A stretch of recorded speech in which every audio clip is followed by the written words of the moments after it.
Well, it's 400 charge, I suppose. I do actually need a stim pack. Hey, it's pretty good, right? That's not bad. The most depressing thing, you get legendary and it's Lucio. Aww. I need to turn the sound back on here. Okay. Music. Man. Oh, this is my jam. Lucio, you're not my jam. How's everyone doing? How are you all? How are you? How are you having a good day? Hope you're having a good day. I'm jumping into like a Russian game. Holy shit. Wait. Oh shit. Oh, is this gonna like break the thing? I click cancel, it's frozen. Hang on. So...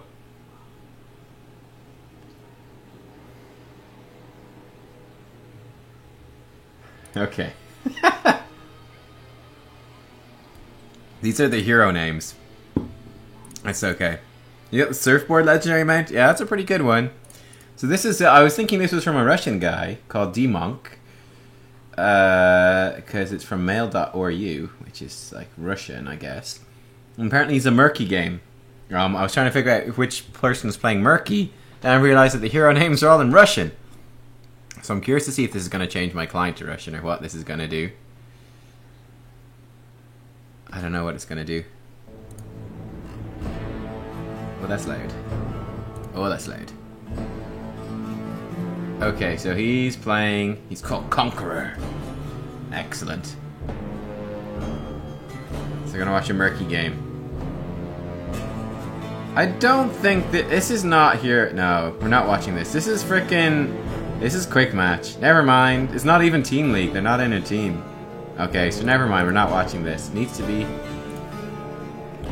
Needs to be a ranked game. There's literally nothing useful to say about quick match games. So, we're not gonna watch this one. We're gonna watch something else. Sorry, D-Monk. Sorry. Okay, we're gonna watch this one.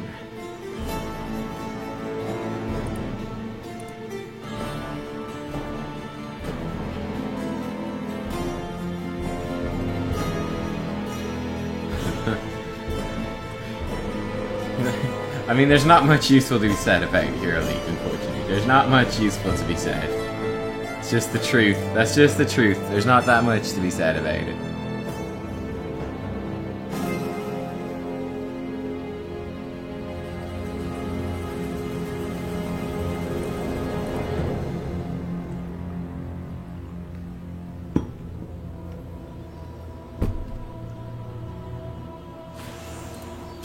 So never mind that. Quit replay. Thank you.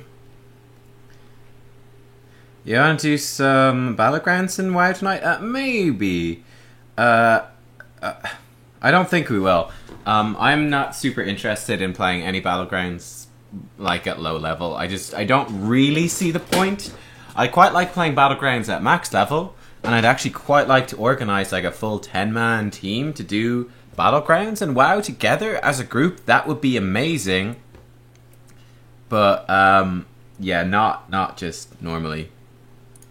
Like, I don't see much point while leveling up. I'd much rather do questing or something than play a Battleground with a bunch of characters that don't have their abilities. It's not balanced at all. The mounts are wonky. Everything's wonky. So that's kind of what I feel like with that one. Yeah. Okay, we're gonna look at GM Master Lily. Sent in a replay. Let me check that out.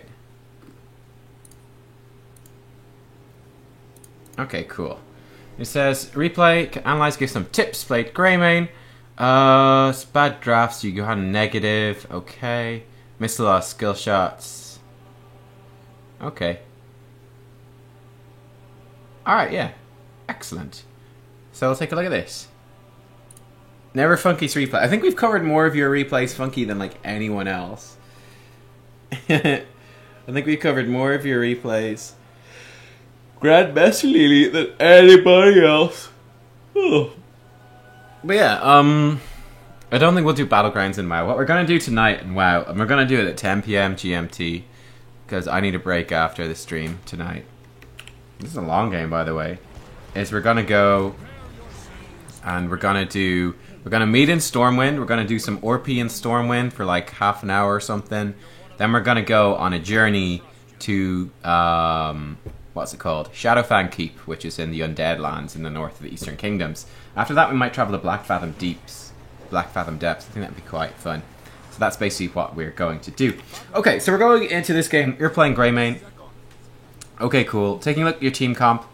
Pretty interesting one, actually. Illidan is like such an interesting hero. He very much can change the way the game is played. It looks like you're actually sending Illidan to the solo lane, probably.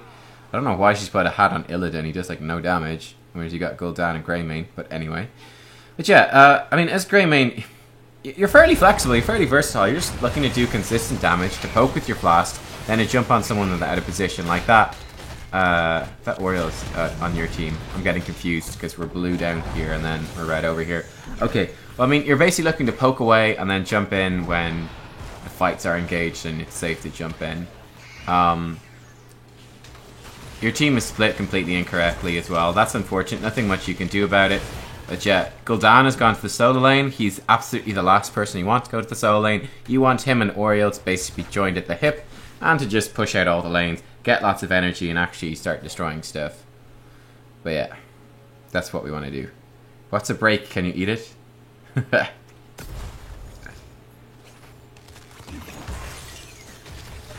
Okay, so we're here. You're gonna pop your W, that's okay. The Jaina and the Lunara are not very good. They could be pressuring you a lot more. So that's nice. Okay, you're gonna jump in on Jaina. It's a little bit of burst damage. It's not too bad. Oriole's got full energy, so it's okay. I mean, again, you'd really like to be switching Gul'dan for like the Illidan or something like that. So as Gul'dan would be pretty decent against Muradin though, so at least there's that. I find that there's not too many huge things you do with Greymane early on in the game. It becomes much more interesting when you get to actually pushing stuff down or actually taking merc camps or stuff like that. In terms of laning, he's pretty straightforward. He's just like a ranged damage dealer with like bursts. That's kind of it. He's not super exciting. Yeah, someone does need to go to the bot lane because Illidan left that, so that's something that you would want to do. You want to make absolute sure. Like, your main goal is the 4-man rotation, is that you want to be getting XP from both of the lanes, like all of the XP from both of the lanes. You don't want to miss any. So the 4-man rotation has not done that, which is pretty bad. Now at this stage, it could be worth split pushing his Greymane here, potentially.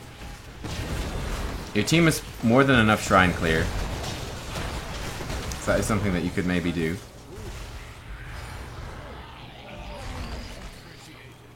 Oh, the camera went very wonky for that phase right there. I was wondering if I'd moved it, and I was like, I'll leave it. Yeah, that Lunara, you should definitely have killed her. So that's a misplay from you. I mean, Lunara's very out of position right there. She's trying to kill the Gul'dan.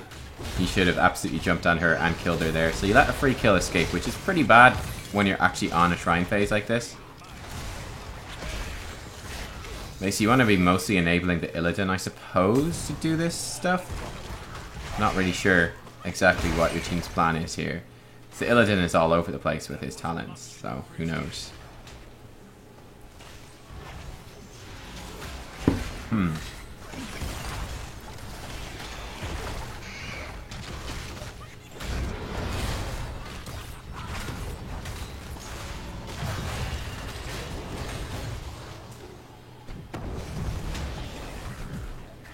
Alright, that's okay.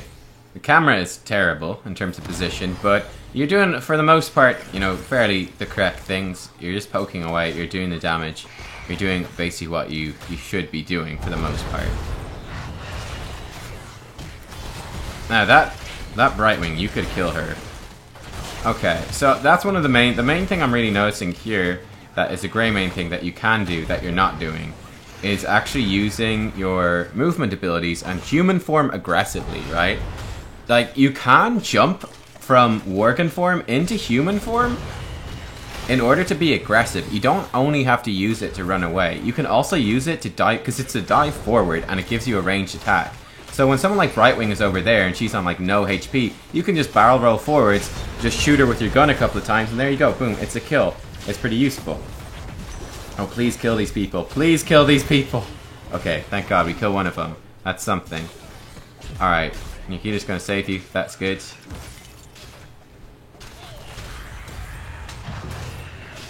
You do not want to walk down there. There's a Lunara there. Okay, cool. You really want to stay there and you want to be shooting. You don't really want to Hearthstone out now. I think that's a mistake. You're so close to actually getting the shrine. You really want to stay and just do your damage. Like, you can still do damage even if you've got, like, 1 hit point. It's okay, so long as you don't take any.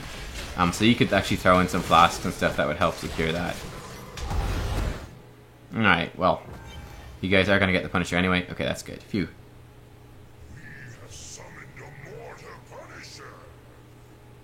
Nubkex, you're looking hella cute today. Aw, thank you. Aw. I don't feel hella cute, but at least I look it. That's good. Alright. This is okay, yeah. So, yeah. I mean, yeah, this is a good rotation as well. You know, you went, you cleared mid. There's nothing for you to clear in mid, so there's no harm in, like, popping up and throwing a couple of flasks through, getting some stacks for your flask quest, all that sort of stuff. That's quite a nice little move as the Greymane. So yeah, I mean, once you get that Punisher, that's really... You're looking at doing a few big things when you get that Punisher. You could potentially, with some comps, push with the Punisher pretty hard. But it's usually more important to actually, especially with the first one, to actually make sure all the lanes are soaked. And he actually did that really well. You soaked the mid lane, and then you rotated up when you weren't going to really miss anything. You're coming back. To 1 second, Winston is doing something.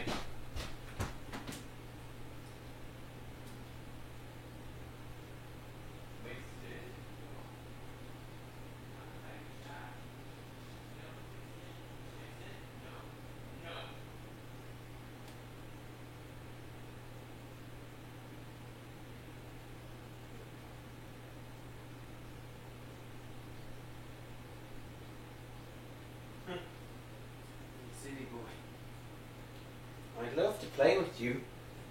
Oh, he's literally following me at my heels. Look at this, look, he's right here, look. He's literally followed me inside with a toy. Here, I'll play with you a little bit, Winston. Here, hang on. Come here. Yeah. You wanna play? Wanna play tug? Oh, careful with those teeth. Yeah. Oh, you got it. And then he runs away. Oh, he's so cute. Okay, that might keep him a little bit happy. Like, that's the shittest playtime ever. But at least it's something. At least it's something. I was expecting my sister to be home to look after him, but she's not here yet. He might come back in to play more. He might realize, he'd be like, wait a second. That was shit playtime. Mm-hmm. Hello. Is that bad playtime, Winston? That bad playtime? Hey. Hello. You want some love and attention, huh? Love and attention. Oh, you're the best. You're the best. Aren't you the best? Yes. Yes, you're the best. Lucky ears. Lucky ears. You guys can't see him. He's down here. Look. Look, he's got fluffy ears. Oh. Oh. That was clumpy. Look at his fluffy ears. Whoa, boy. Hello. Hello. Oh, you're the best, huh?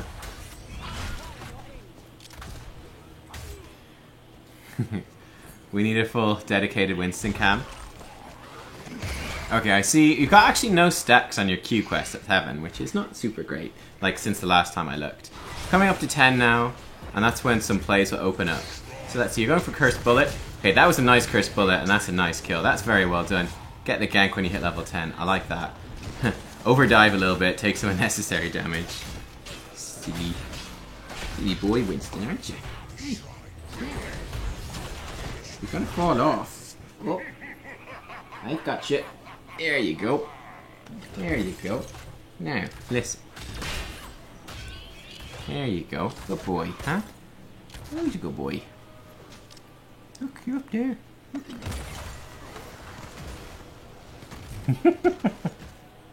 He's big now. Oh, he is big. He's huge. It's crazy how quick he grows. Isn't it? It's crazy how quick you grow. Crazy. I'm going to throw in a quick pause here because we're coming to the shrine fight and I actually want to concentrate on that. He's fluffy He's gonna get a haircut. You're gonna get a haircut, Winston, aren't you? Getting a haircut soon. Yeah? Gonna get a haircut soon.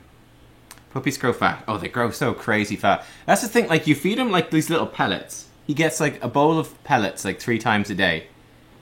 He's shy now looking at the camera. Yeah. You're shy, aren't you? Hmm? He's not quite stable sitting on me here. He's used to sitting on a couch, which is, like, bigger and comfier. Yeah. Hey, good boy, aren't you? Good boy. Yeah. Hello. Hello. What a good boy. Now, listen. We put you down over here. Come with me. Look. Now, how'd you like this couch? Huh? How'd you like that? Is that a comfy couch? We'll see if he stays. He's never sat on that before because it's a new couch. Is that comfy? We'll see if he likes it. He might not. He might not like it there. Hello, good boy. Yeah. Alright, and let's concentrate more on this. Alright, so to kind of recap some of the main points. Have we taught him sit? Yeah, oh yeah, he can sit, yeah. He's very good at sitting.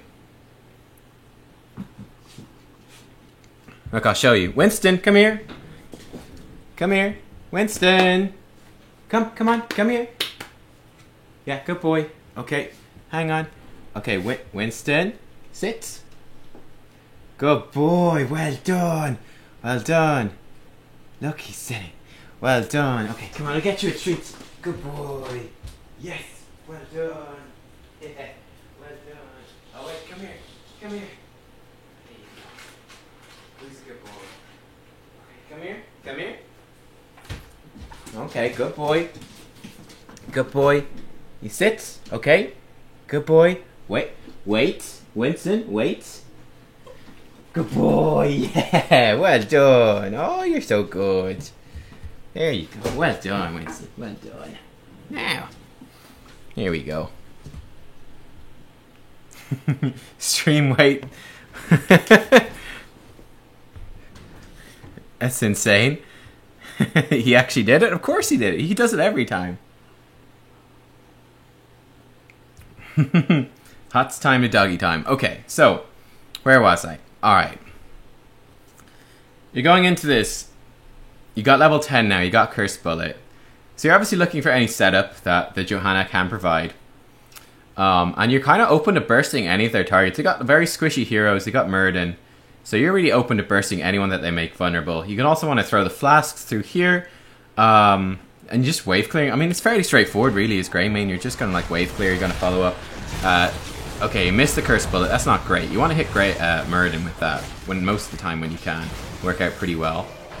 This is nice by your team. That would have been a good time to jump in. You're focusing on the Muradin. You should have been focusing on their back line instead.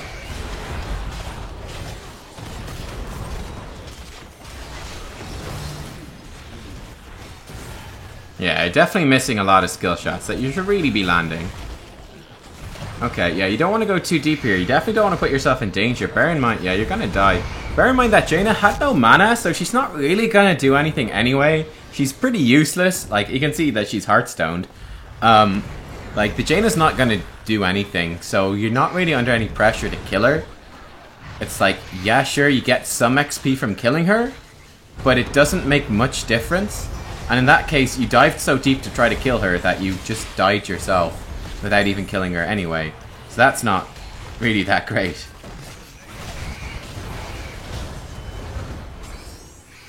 Okay.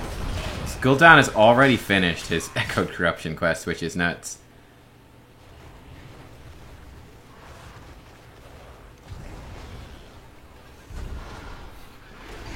And yeah, Winston's very good at he's very good at doing tricks and stuff. He's very obedient. You guys actually lost the Punisher because of that. Yeah, I think, yeah, I mean, there's definitely a lot of missed skill shots that you don't really want to miss. And then, like, that was definitely, like, just the idea of, like, getting yourself killed, try get a kill on Jaina.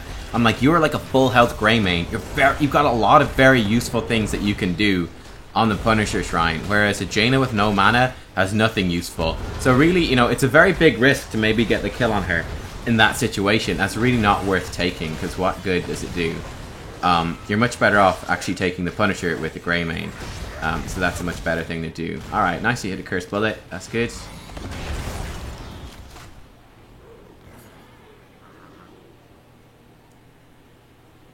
Okay. Yeah, killing this guy looks pretty doable. He's very far out. Would have been a good time to jump on him with your E. Okay, great. He does go down. I was a bit concerned he might run away, but it's okay. At this stage, like, pushing that top fort, I mean, it's basically dead, so I'd at this stage be looking to... Oh, this is not good. You want to use this basically on cooldown. It's like, it's very cheap in terms of mana. So you want to use that, like, all the time to, like, shred through those minion waves. It does so much damage for the mana. It's so efficient. Clear out that minion wave and get to middle and soak that. Alright, cool. Alright, nice. Good. But yeah, I mean, you want to use that Q on Greymane. His Worgen form Q is so strong. You want to use it like all the time. It's so good.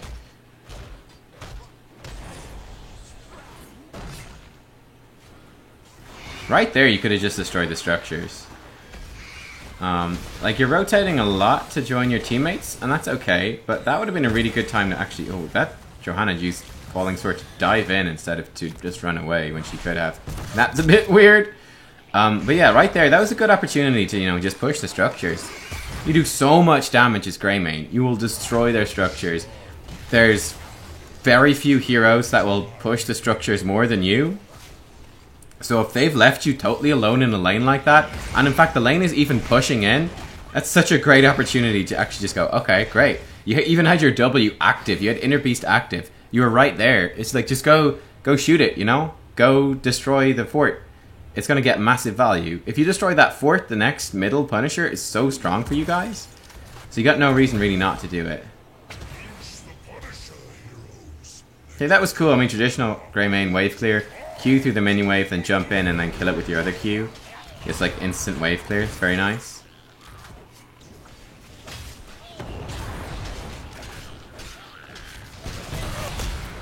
One thing I'd say here, I mean, you're one thing away from finishing your quest, so that's definitely a big goal. Alright, there you go, you finished it. Nice. That's very good.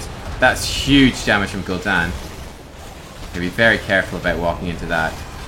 Very careful about walking into that. Yeah, you guys are like falling apart here. I mean, Horrify is not used. It's pretty bad, honestly. Okay, yeah, this is bad. Okay, good jump on the Muradin though, that's nice. You could kill him there. You can use Cursed Bullet. It puts you back into human form, so you can use that to just shoot him with your gun again. To squeeze out that little extra bit of damage. I'd be very careful here, it's really not worth it. Yeah, you're not gonna be able to stop them. They got too far ahead. You just lost too many heroes, so the thing lost. I mean, if Gul'dan had actually used Horrify, you might have won that fight, but he didn't. He just died instead of using his heroic. So that sucks for you guys. Nothing much you can do. Just a little bit unfortunate there. Basically, the Gul'dan didn't use his heroic, and then the other two heroes dived too far, and it kind of fell apart. There was nothing much that you could do in that situation. Yeah, the one thing you could have done, yeah, is not walk into the Ring of Frost, which is something that you can avoid. You're dead. She can Aegis you, but I don't think she will. Oh no, she's got a heal. Good. She doesn't have the cooldown reduction on the heal, so that makes it quite awkward. Yeah, you guys need to run the F away. You should have Hearthstone a long time ago. Like, all you're gonna do... Again, that's a really bad place to Hearthstone again. Like, you need to... Yeah, you need to go, man. It's like, you should have, like, when you took that initial burst of damage from Lunara, you need to go in Hearthstone so you'd be back to defend this a lot sooner.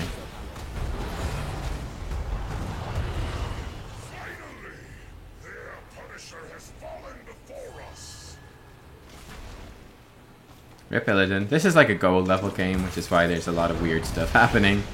And bad decisions and stuff like that.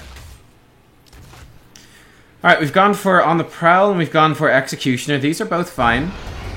I like them.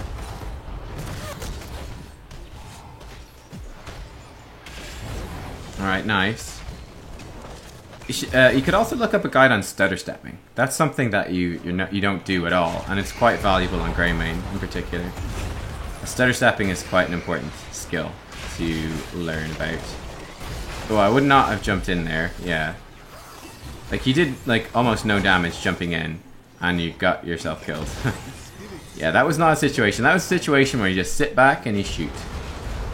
Sit back and you shoot in human form. Okay, hang on 1 second. Oh. Hello. He's been good. I haven't brought him out for a walk yet, so we can see all day.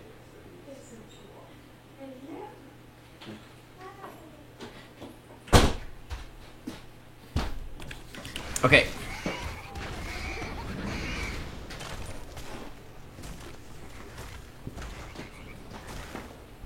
Alright. Oh, Illidan's going in. This Lunara is also, like, going so deep. Getting away with so much. It's ridiculous.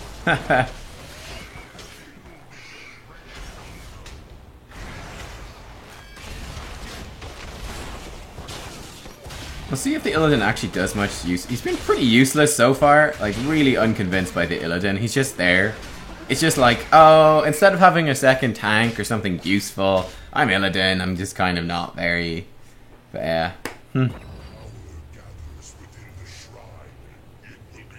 Okay, you're coming to D-push bottom. That's fine. Yeah, I like that.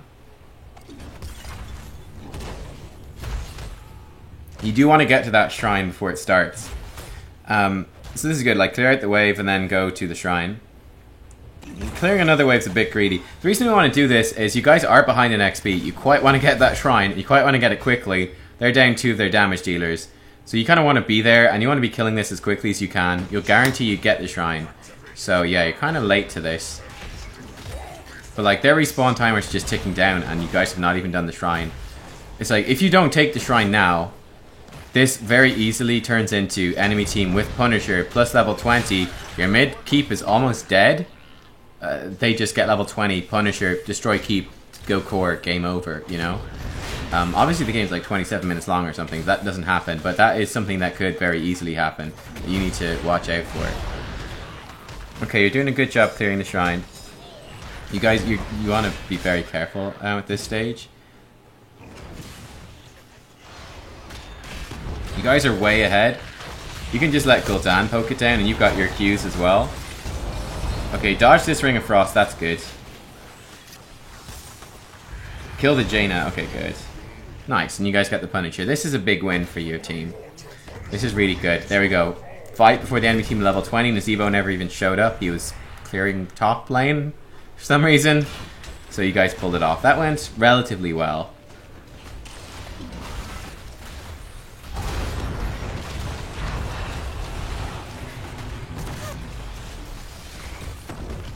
Okay.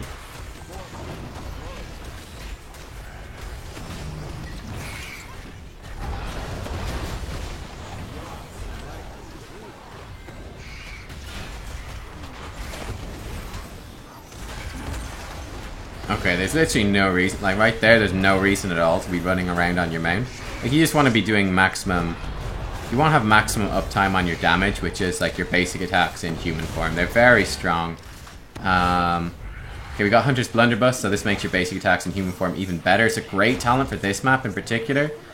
So yeah, you got a lot of good things going on. Yeah, you really don't want to do too much here in mid. You have to be very careful, because Illidan decided to push bottom instead. It's not necessarily terrible, because it could be a bottom Punisher next time. Oh god. You're probably dead here. Yeah, that was just stupid. Okay, you're gonna die. I mean, he could have done that about 10 years ago and saved your life. He's gonna die as well. That was just really dumb. I mean, Illidan was bottom. Your team was top. It's gold. You're not gonna have Illidan actually arrive on time. That was a 4-man Ring of Frost. That's hilarious. So you really don't want to take any crazy risks like that. Illidan's gonna stand in Blizzard. Rest in pieces.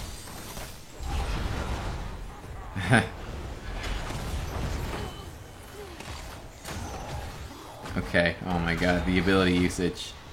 It's so bad.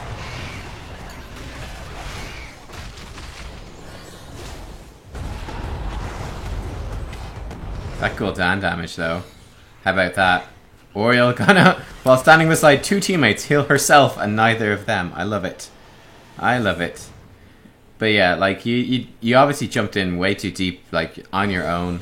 If the Illidan, if you're playing at a higher level of play, being like, okay, the Illidan could hunt in, you could do it, but that was just too crazy, and then you're just like super screwed.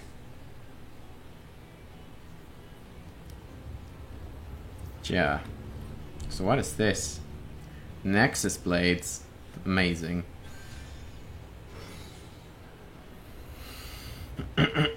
Okay. It's gonna be very difficult for you guys late game, honestly. Illidan's not that good late game. They've got Nazeebo stacked, and yeah, it's pretty rough. One of the things your team could be doing more is like picking people off again with the hunt. It's kind of what he does. You haven't been doing any much of that.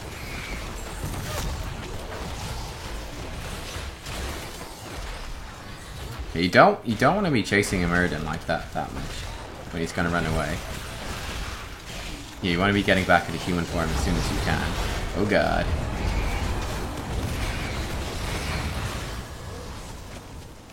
Oriole heal value, except she did it. She got heal value.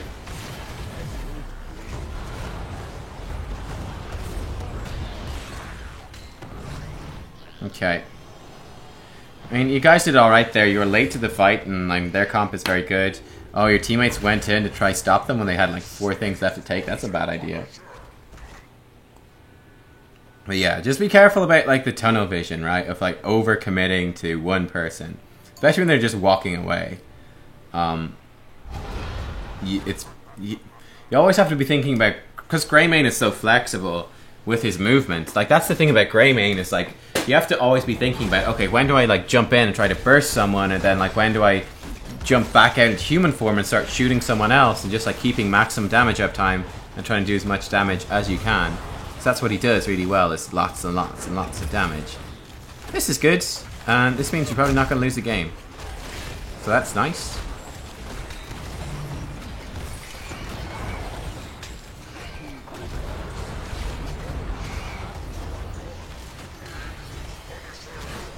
Oh wow, no, that's such a bad idea. Again, like jumping in YOLO solo like that, you got like no follow-up from your team. You just jump in, and then I don't even know if you get a basic attack off, you just run away straight away.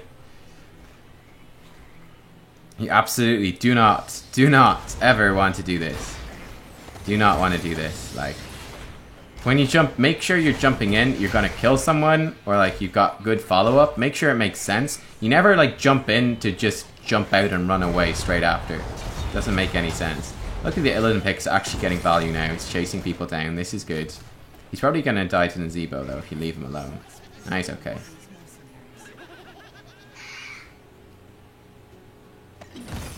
You guys have like a 2-person advantage, so you want to make some big plays on the map. You want to pressure like a keep. You want to take... a good idea might be to take both of Bruiser camps and push top keep. You want to do something big. Depushing bottom is okay, but you want to push stuff hard. Like this is the time where you're kind of just chilling out and not using abilities too much. This is where you want to push stuff as quick as you absolutely can. Like this is much better. That previous wave, you're just kind of chilling. At least this is something you're actually doing a little bit more here. But you're gonna see you guys are just taking merc camps for the sake of it. Even let the enemy team take one. Like you've just really done nothing. You know, this is a very cool. I mean, it's even a very master level thing to do sometimes.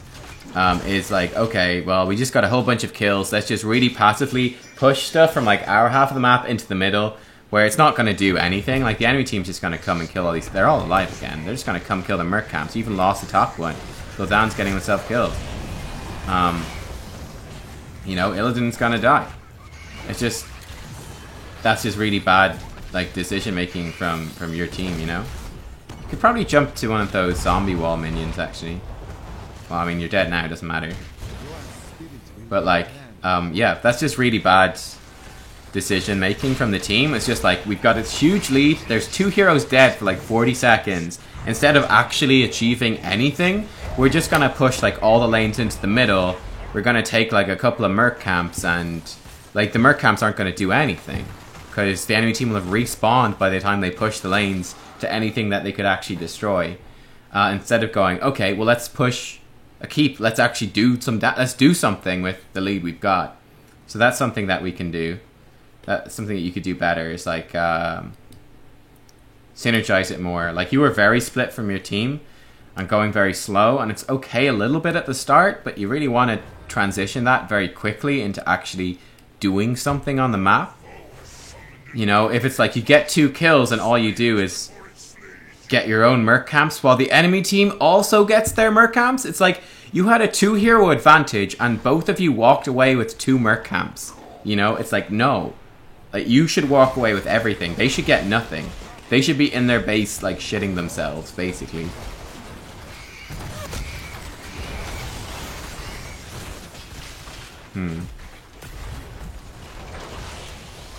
Yeah, it's realistically game over. There's too much health in that Punisher. Oh, rip. Okay. Alright, well, that's game over. Okay, so I mean, like, to cover the stuff with the Greymane, it's a decent level of Greymane. Some of the things you could improve upon. I mean, there's a lot of just team stuff going wrong in there as well. So some stuff you could, like, I think the big things to focus on is, like, be very careful of tunnel vision, just, like, chasing one single person, like, down the side, down, like, you know what I mean? Like, chasing the Muradin, like, for ages and ages and ages. And say with Greymane, it's very important to get in that mindset of, I want to be doing as much damage as possible and threatening as many people as possible. You know, like, using my disengage and my dark flight, like, aggressively to hop in and out of my forms and, like, just keep that damage going and synergize with my team. That would have been a bit more useful. Like, there's a lot of times you're jumping in with dark flight, you're like, I'm a Worgen, and then, like, you jump in and you're instantly, like, running away. And, you know, you do a tiny bit of damage and you take, like, 3 times as much damage in return. It's like, it's okay if you get a good trade, but if you're jumping in and you're taking a really bad trade, that's a very bad idea.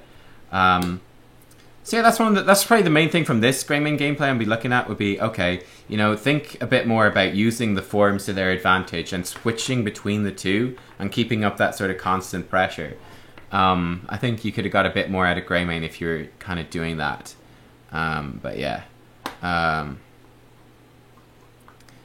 Like, that's the main thing.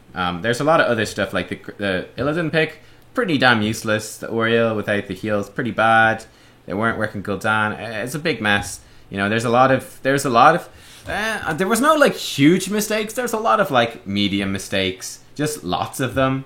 Very gold level play, really. Lots and lots and lots of medium. This just like a constant stream. Every second there's about 5 new medium level mistakes, which adds up to stuff falling apart. So the other second big thing I'd say from this game is, like, when you get a substantial late game lead, like in this case 2 enemy heroes dead in the enemy team more than you, it's, what is it, like a 4v2, you need to organize, you need to do something good. Okay, if the map looks basically the same when you've had 4v2 for 40 seconds or 50 seconds, whatever it is, if the map still looks the same afterwards, you've done it wrong. Like, you should make a huge lead happen with that. You could potentially even win the game with that, you know? Like, you need to make a big play happen there. If you're all, like, if you get a 4v2 lead and then everyone just splits to different lanes and, like, we're just going to do everything really slowly and nothing is going to have an impact, that's gone very wrong. So that's something that you would want to look at as well. So yeah, they're, like, the 2 big things. Interesting game, though. Very interesting game.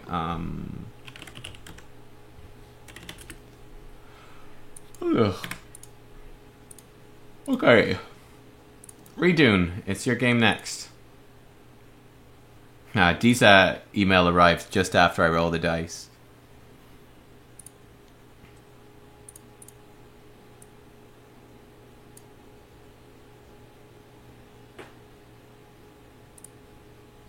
Please rename your files.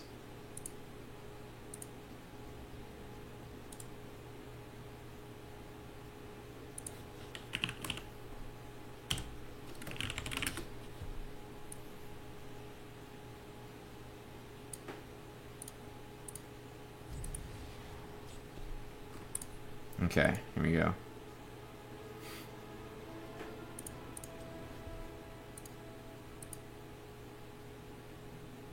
These I just got here. Fair enough. Please disconnect us from Battle.net.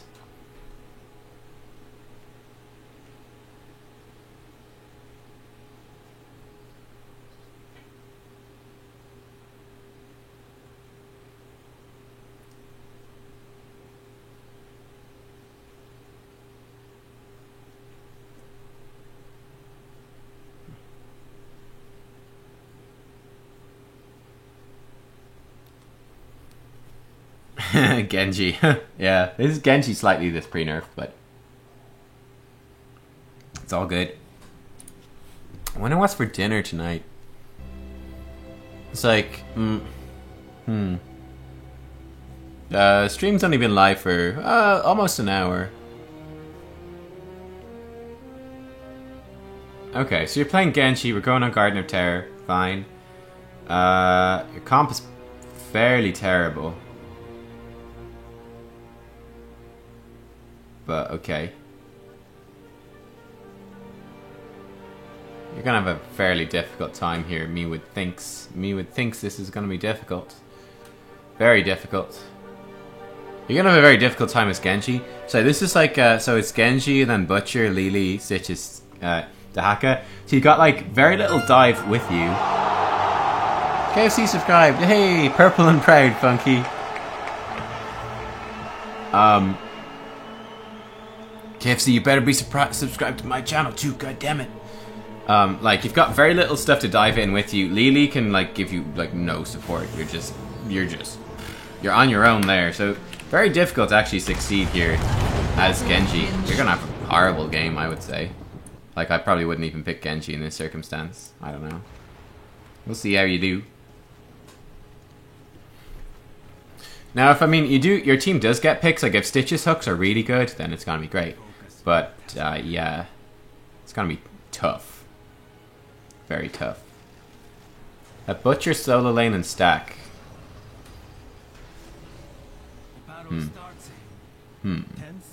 I mean... Solo laning is like the worst way for him to stack, though, isn't it? You obviously want Dahaka to solo lane as well. It'd be quite good to have Butcher and Genji rotating and ganking. That's one big thing I would say. I mean, you're both very good at ganks. Ganks are good. Just have Dahaka solo and, I don't know, trade around a bit with the... Oh god. Alright.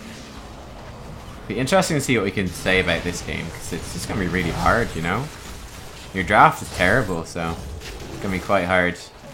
I would definitely have said that you'd want people to rotate a fair bit. Like, this is pretty good. You just leave Dahaka on his own up top, and then you can set up rotations around mid and bottom, even ganking top as well. Certainly as Genji, you want to be flexible, you want to be ganking. If you can get kills for the Butcher, it's going to be amazing. You kind of want to ignore Dahaka. Just like, have Dahaka super isolated and solo. Just be like, Dahaka, you do your thing, you're going to be fine. And then like try to arrange ganks around the other places. So stuff like that, you'd be okay. You first pick Genji, yeah, I mean, okay. So there's not much you can do if they pick that stuff to follow up. What was the Genji nerf? They increased the mana cost of his Q. They nerfed dodge, like, to shit, basically. Increased the mana cost of Dragon Blade. Lots of mana cost stuff, which I think makes sense. Yeah, you're going way too ham here. Like, luckily they're not very good. They're still gonna kill you. But, I mean, you've gone way too ham. Like, yeah. You have to be a lot more careful in terms of, like, your attacks there. Didn't see the rotation. I mean, even still, it's like, if they were better, like, that'd be a terrible trade, even without a rotation. Like, you're so deep, they just turn around and kill you. Like, you can't, like, dive into them with E. It's much better, for example, to jump behind them and then E back through them. If you E into them and try to jump out with your D, you're probably gonna die, usually. Oh, they also increased the cooldown of Dragon Blade. Yeah.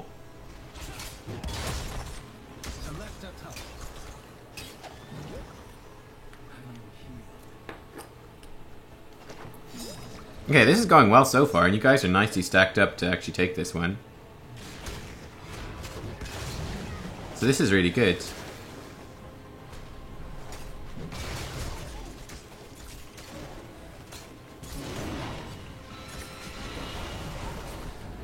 I mean, this is just one of the problems of your comp is you don't have, like, consistent range damage. It's very dependent on dive and stuff.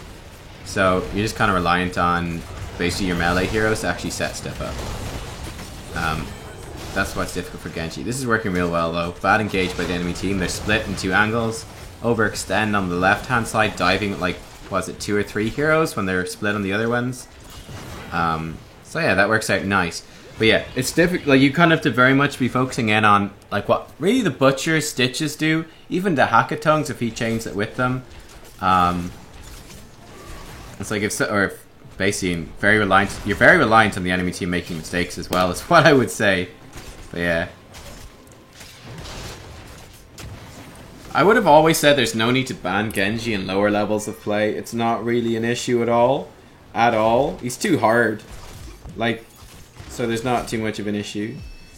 I'd say at the higher levels of play, you still want to first ban Genji. Like, just, you do. You still need to first ban Genji in higher levels of play.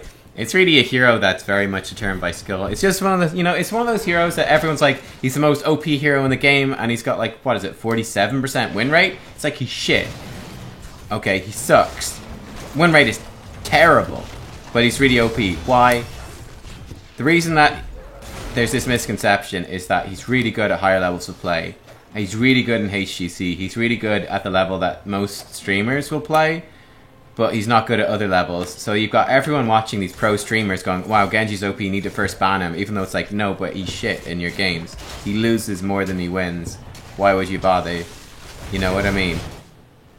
Yeah, he's like Medivh, same sort of thing. Medivh is really good at pro levels of play. He's quite good at like streaming levels of play, but like if you're in whatever, anything lower than that, he's totally useless, so why bother?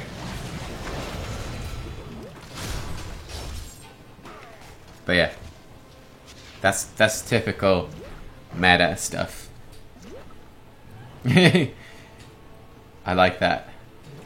I like that. The old well tap while it's on cooldown. Man, that's a terrible move as well, diving in like that. That's just insane. Like jumping in with your E there, that could be you dead, you know? You need to be a lot more careful about when you engage. Like, you need to know that you're choosing good engagements.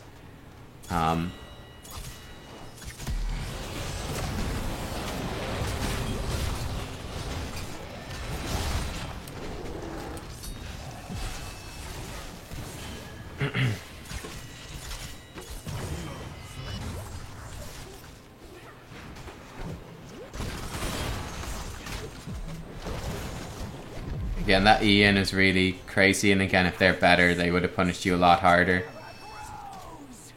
It's like you don't want to jump in like that when you don't have your cooldowns. You're gonna die.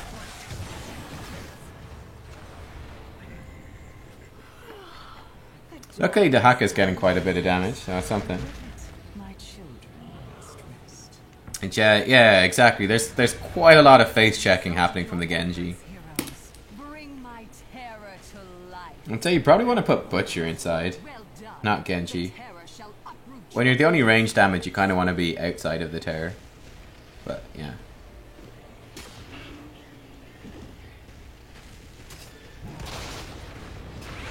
Hey, this is a fine use of the terror as well. It's all good.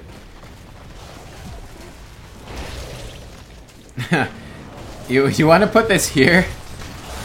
They can just walk through. It's their gate. They can just walk through, you know? It's like, if you put your Q at the wall, they just go, okay, we'll walk through the gate. I suppose, yeah, technically Lily is range damage. That's true, sure, Genji can escape from the terror, but I just feel like it's going to be difficult for your teammates to do stuff while you're inside. They won't have any range damage to back them up.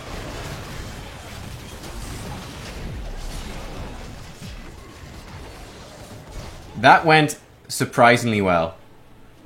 That went very well. You did a really good job there. You're being somewhat helped by the fact that dodge is in its pre-nerf state. But yeah, you did very well there with the Dragon Blade to not die and actually get off quite a lot of Dragon Blade damage, which is kind of your goal. Calculated. Huh. I mean, like, I know you're saying in chat, well, like people are pointing out you're doing like kind of dumb things, and then you're like, well, but it's gold. I mean, it's not the most helpful attitude. I don't know. Like, that's not. it's like, you don't really want to build up bad habits like that. It's pretty harmful. You want to be trying to play the best game that you can. Because you're gonna, like, if you build up bad habits, you're gonna be stuck with those bad habits, and it's gonna stop you ever getting higher. So, yeah.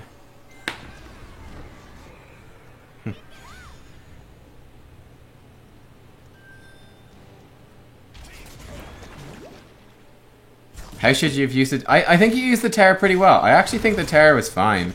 Like, the Terror was fine. I think going for the mid fort was okay. I think it was grand. And, like, you ended up taking a bunch of damage. I think it would have been much nicer to leave it for someone else, so they actually had range damage outside, so that you can actually have some consistent pressure and follow-up. Because it's like, okay, it's like, let's say... Okay, we'll go to a keep because you smash through the wall. Like, you smash the wall and you go in here. It's like your team is out here, and your team is all, like, melee heroes. It's like Butcher. It's very clunky. So you're in there. Their team has got Jaina and Vala. They just come start blasting away at you. Your team is, like, over here. They're kind of going, shit, like, we're melee. We can't do anything to help. Whereas at least if you're Genji, you can come in and give some support, and, you know, it's kind of better to have the range damage outside. Like, that's why you wouldn't never really put a range damage inside it, if you can help it. Or the support as well. Like, you normally want one of the tanks inside. Is normally a good choice for that.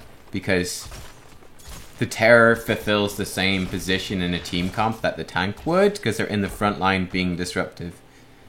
So I'd say, like, that would be a small thing. I don't think the Terror is a big thing.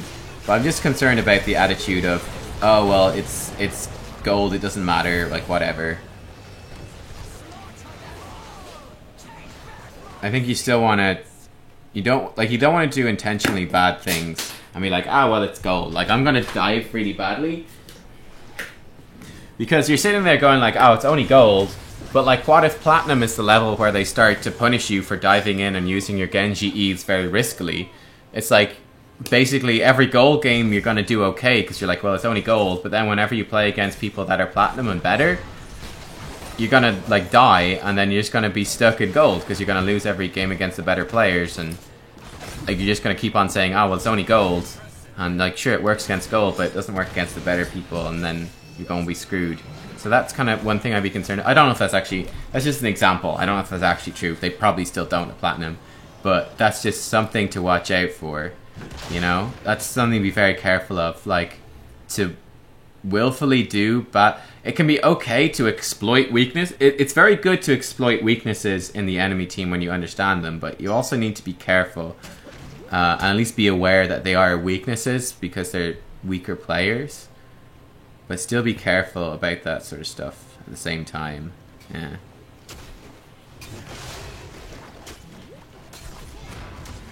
Yeah, like, you don't want to, like, feed because you think you can get away. That's pretty bad. I mean, I know it's like an easy trap to fall into, but yeah.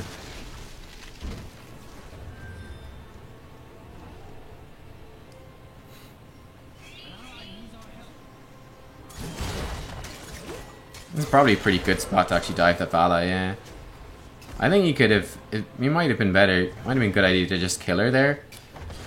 Like, in this game, I'm kind of going, your Dragon Blade's not that valuable. I probably would just use it to kill the Vala, because... I mean, a dead Vala gets you another Terror worth of seeds, which is pretty damn good. And, like, it's going to be so difficult to actually get a good Dragon Blade in this game, or it ought to be difficult to get a good Dragon Blade in this game. They've got so much to use against you that I probably would have been looking at that.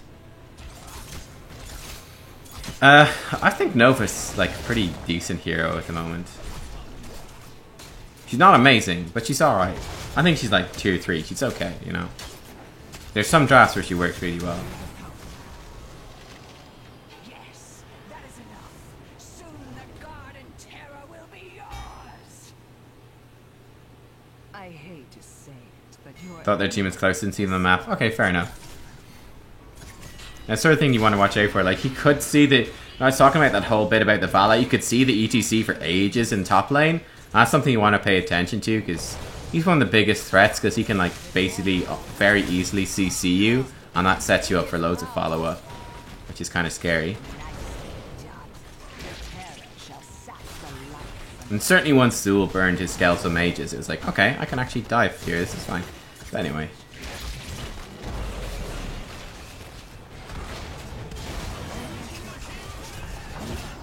Oh my god, that Jaina Hearthstone. Hilarious.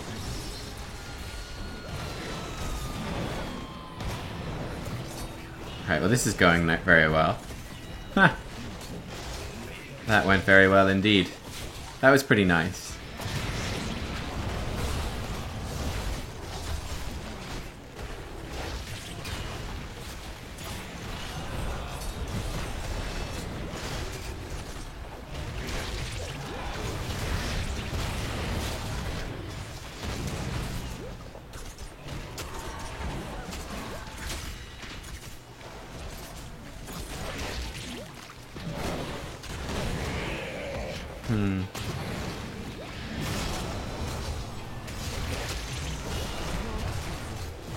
Right here, I know you're calling for retreat. You're really not... I mean, you could be doing a lot more here, you know? Like, there's really no need for you to run away that much as Genji. Because what are they gonna do? Now, you've gone in a bit too deep now. But during that whole section there, where you're pinging for retreat, you're actually on a hero that doesn't need to be far away. Because you've got your E, you've got your D, you could just walk away. Like, you could be, like, up... Like, right there, so whatever, like, people are fighting here. Like, you can stand, like, right here. Like, you can stand even behind the enemy lines. You can absorb, like... You can absorb loads and loads of their attention. And then you can dash out, you know? It's like... Like, sure, it's good to ping for a retreat if your team's overextended. But there's no need for you to be running away. Because you're Genji. Like, you can be there. You can be throwing out damage. And you can distract them. And then when they turn around to attack you, you're like, alright, see you, bye. I'm gone. I'm just gonna like swift strike out, no problem. So that's like a pretty important team fighting thing just in general. Like flanking around, especially when it's safe. Because like you got the two situations there, right? In situation number one, big team fight's happening, and you're like standing over here going like retreat, retreat, retreat. It's like you're useless. You've done nothing. In situation number two, the same team fight's going on. You're going retreat, and then you're standing up here. So you're number one, you're doing damage. Number two, it's a distraction for the enemy team and they need to worry about you. So it makes their life diving your teammates much harder. So you're actually making it much easier for your team to retreat. You're not in any danger yourself. So you're being much more helpful to what your team is trying to do. So that's something to watch out for. Especially, like, Genji is one of those classic heroes that does this really well. Like, someone like, let's say, Vala or Jaina doesn't do this as much because they're not as flexible. But as Genji, it's something that you absolutely can do because you're so mobile. Any hero that's very mobile can flank a lot more. Like ETC can do it a lot. Anubarak can do it a lot. Let's say, whereas Garrosh won't be able to do it really. Dahaka can't do it as much, you know, because they're not mobile enough. But Genji can do it loads. Any hero with that mobility can do it pretty well, so long as you can get out again from the fight. But yeah.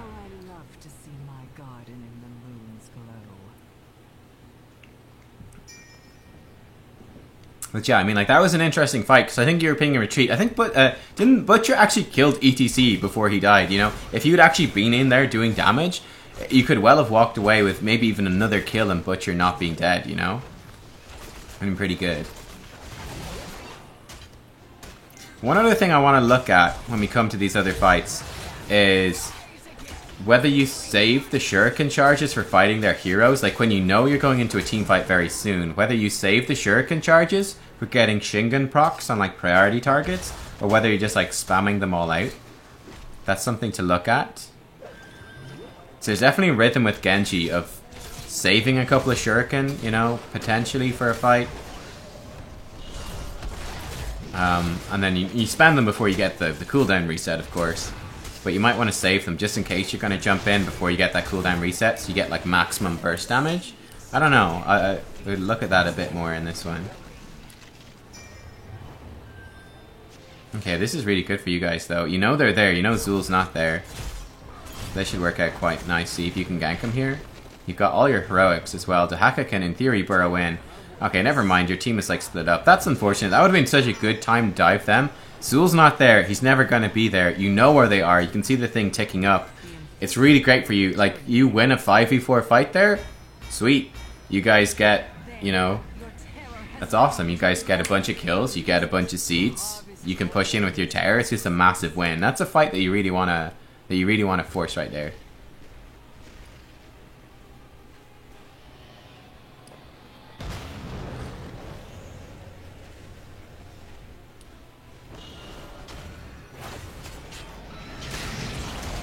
Okay, you just want to, like, run past... Yeah, you're doing the right thing here. Like, God knows what Butcher's doing. Losing the game, apparently. But yeah, this is the right thing. I'd actually just smash the keep at this stage. Yeah. They're actually chasing the Haka now. This is great.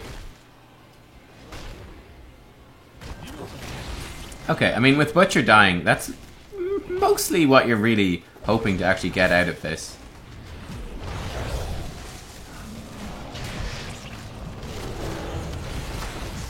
Hopefully Lily doesn't get herself killed here. You definitely don't want to push in grouped up with your team. That's a very bad idea.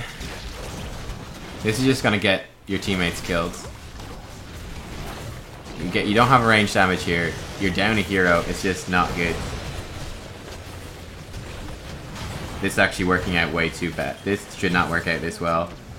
Nice kill. Oh my god. I don't know how they messed that up so much. But that should have gone so badly for you guys. Like, it's not even funny. You guys should have been wrecked. Yeah, no, you couldn't core. Like, what you could have done, like, okay, I don't know how they messed that. Like, I don't know how they messed that up. That was like, that's like top level trolling right there. A much better thing to do. So you all right, you came in here, you destroyed the keep. That was really good. Then you're kind of stuck where you're like, I don't have another plant for like 10 seconds or something. Jaina's here hitting me. It's like, I can't go core. I can't really go to either key. It's quite awkward. At that stage, you kind of just want to like run away. Stitches was up top lane. Lily came into mid and was like, I want to die. Please kill me, enemy team. You kind of want to maybe split push bottom and just try to split the enemy team up between top and mid so you can maybe get something done. But you're really not expecting much to happen in that situation because Butcher died. I mean, you got pretty much... In a proper game, like, you probably get as much, you know, out of that as you'd expect. I don't know why Lily wants to report the Dahaka. But yeah, man, it's like, that was ridiculous. That was so ridiculous. Like, I've no idea how they died there. Like, what was that even? What was that even? It was nuts.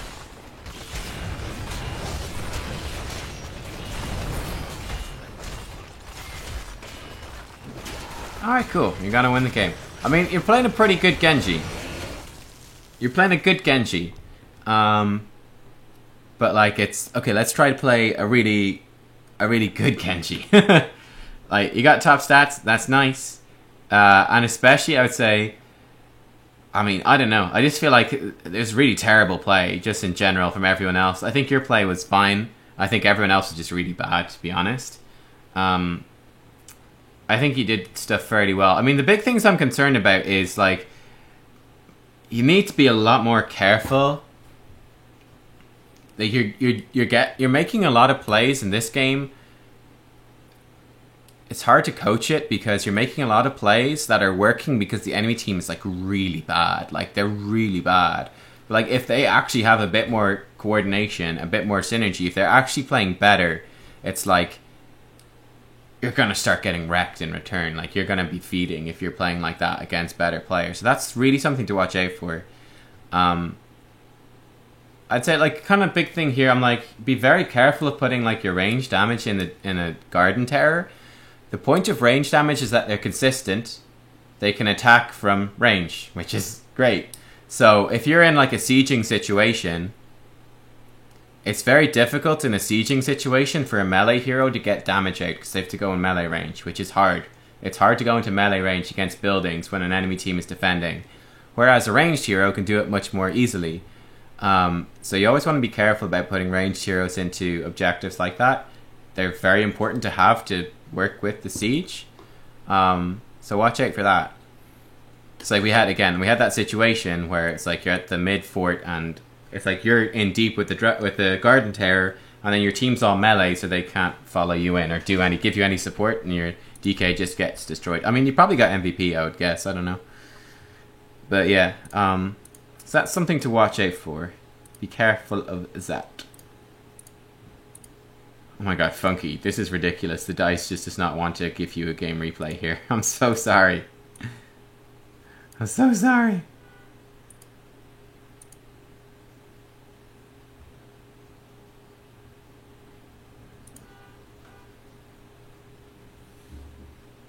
But yeah, I think like I said at the start of that replay, that ought to have been an incredibly difficult game for you on Genji, and I think you did very well. Especially the Dragon, like you did very well with the Dragon Blades, much better than I expected. So yeah, that went pretty well.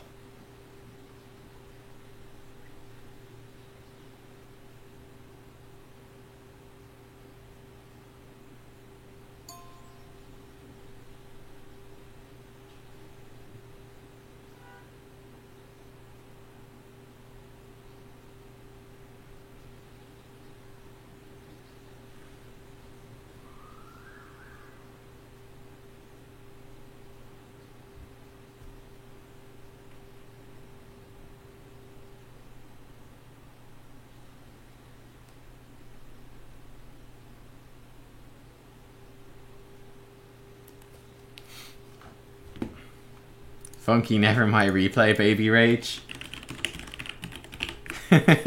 Yeah, we've got Funky, never my replay, baby rage, and Niku, it's a free kill, Urasu. They're like some of the biggest phrases, I would say. It's a free kill, never my replay.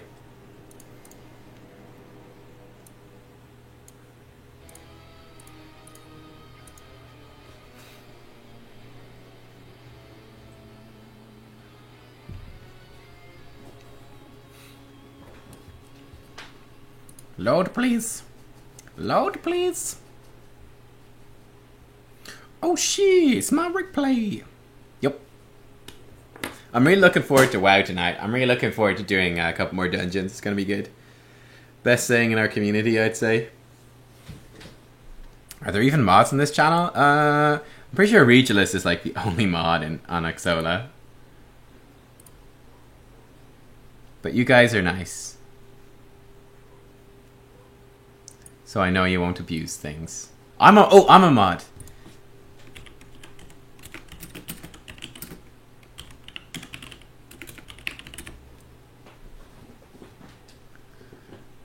I think actually they might have set some of the other mods. Yeah.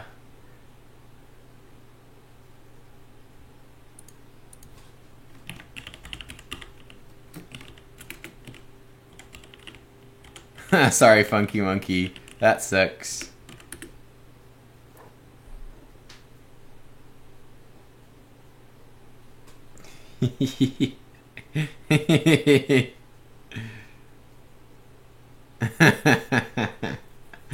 Oh, man.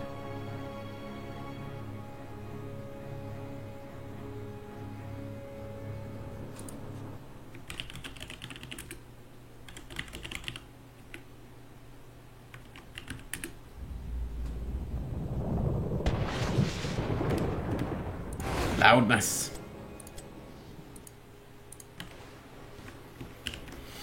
Alright, we're gonna look at King Joffrey's replay here. No, hang on, we're going to Li Ming. Hang on. Get rid of the thing. Have some suspense.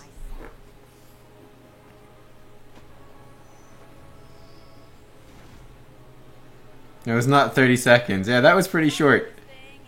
King Joffrey probably gonna feed. True. Oh, he timed out Funky right again. Oh, oh man, Funky's gonna be chain timed out by everyone. That's so cruel. All right, we've gone for Force Armor. Yeah, that's a good call. You're up against a Chromie, so that's classic. Force Armor is really good here. Territory, also decent against Tychus grenades. So well done. You've already chosen well.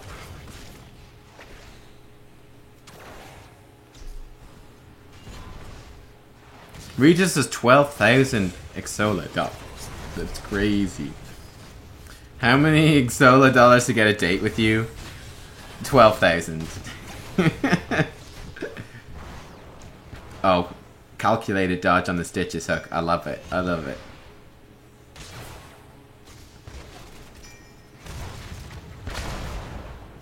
What are you doing? Can't spell Funky Monkey. Amazing. Amazing.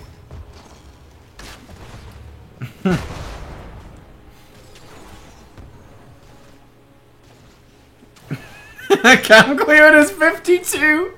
Oh no, you're a little bit off. You're a little bit off. Oh, Reading doesn't have enough Xola dollars. Just a normal guy here is 10. Camclear, you need 11,950 more. Oh. I think Regulus is the only one who has enough. Funky Monkey's 306.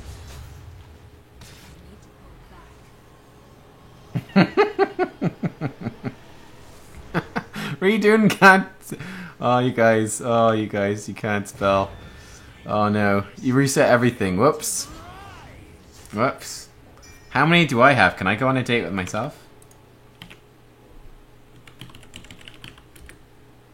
Oh, I can go on a date with myself. Amazing. Date didn't work. Oh, command. We need to set up that command. I can go on a date with myself. This is exciting. This is exciting. Oh, rip D.Va. Oh, wow, you almost got a kill there. Holy shit. Nice shot there.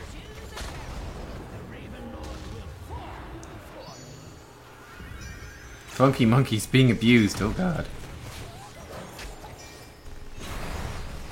I can go on a date with you for 12,000 dollars. Well, thank you. That's very generous.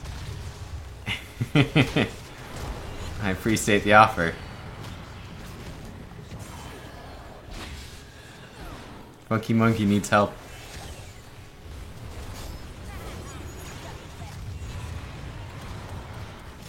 I mean, you got no mana. There's only so much you can do. I think you're doing very well here for your total lack of mana. King Joffrey is gonna be back soon. D.Va is attempting to solo everyone. Oh. Is that Raynor on D.Va? Oh, it is.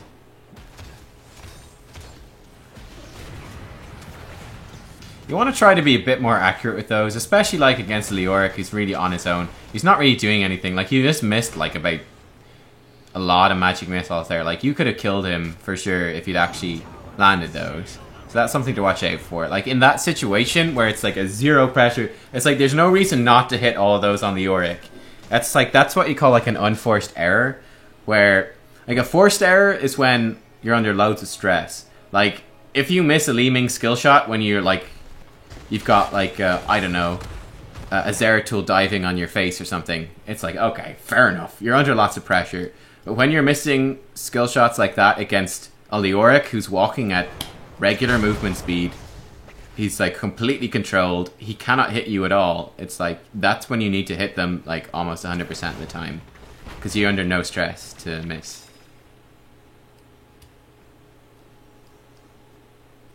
D.Va seems really slow at reacting. Yeah, the D.Va's not super useful. At least she's going to get value out of her level 4 talent, so that's good. You guys are winning a little bit. That's a nice orb shot there. Yeah, you're doing pretty decent here.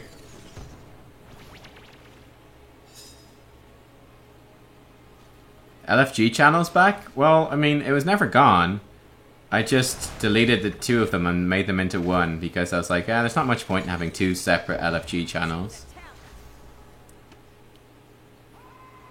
People can play on either server if they want to for fun with friends, so just, you know, whatever. Because when they're individual regions, they weren't getting used all that much, so I was like, just put them together into one.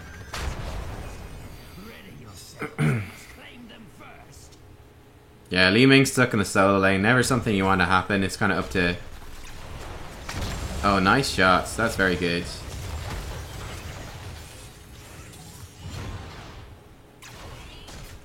Now, to play a really good Li Ming, you'd want to be like following up to be in position to hit the killing skill shots after that. Like, you want to have the confidence and the understanding of when you've landed, like you fired some really good shots. What is D.Va doing? Oh my god. She dove in with like no health at all, just died. It's like, there you go. Enjoy.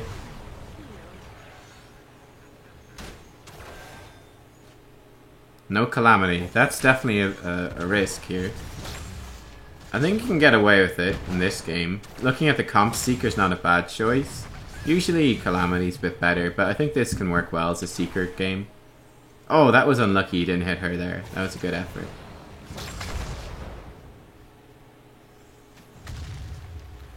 I mean, one of the big issues is you're not going to kill people because they've got a Morales.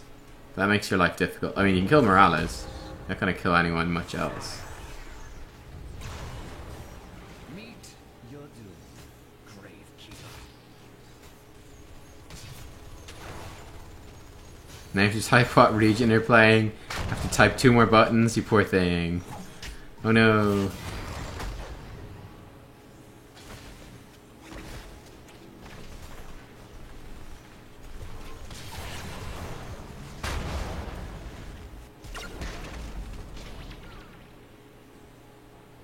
Yeah, Calamity's usually better, but Seeker's good too. Seeker's good. Like, in this case, I'd say Seeker's good in this game, because you don't have a ton of dive, let's be honest. You're not going to have a team diving in with you anyway. You don't really want to dive into this team at all. This is very much more, I'm going to stand at long range and blast away at them type game, so this is a good game for a Seeker.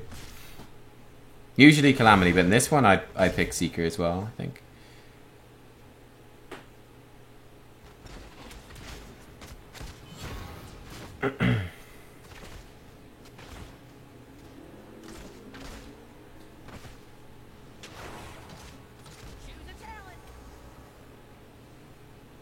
You got scared of your own D.Va explosion. The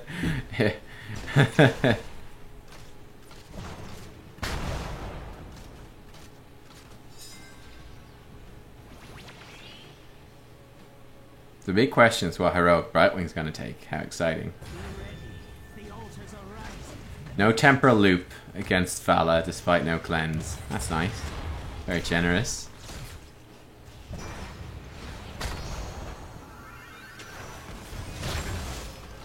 Stitches is also pretty easy to hit with Seeker, and Leoric's not too bad either.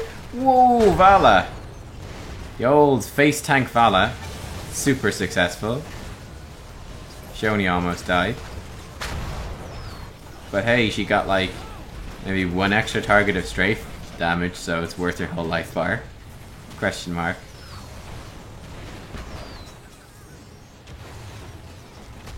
Phala's back, she's tapped the well. Instantly into the front line. It's a kill!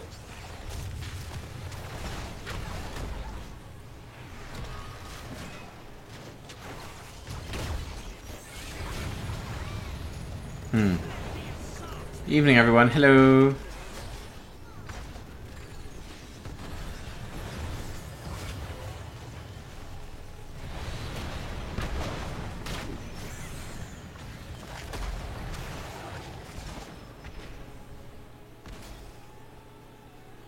I think you're playing a pretty decent Li Ming here, to be honest. I think it's fine. Like, so far it's been pretty solid. Like, sure, there's some skill shots being missed, which is very important on Li Ming. It's literally, like, everything on Li Ming. But you're not doing too bad. At all. This is okay so far. Finnish people don't lurk. We just don't converse like other people. We sit silently, except when we're drunk. A whole country event. Well, that's not true. Oh, that was that orb. That orb. Oh. It's a wall you can just teleport over because you're Li Ming. Okay, King Joffrey.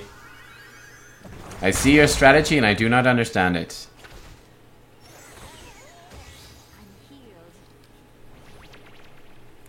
Niku's never silent. He's always drunk. That explains a lot.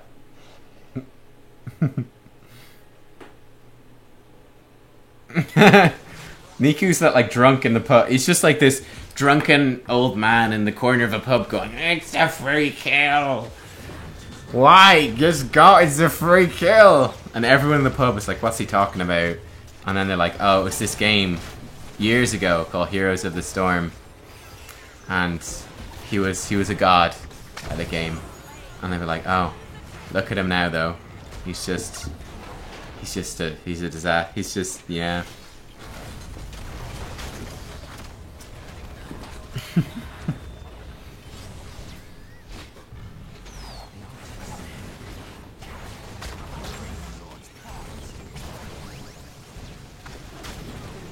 One thing you could do that I haven't really seen you doing is you could... Nice kill. I was going to say, like, Tychus is pretty easy to hit in Odin, and also because Odin's got a cast time, you could, in theory, you know, time... Well, not in theory, you can fully, like, hit him when he's casting Odin. So that could be, like, a pretty good way to get good burst damage in a team fight. Like, just blow up Odin when he's casting it.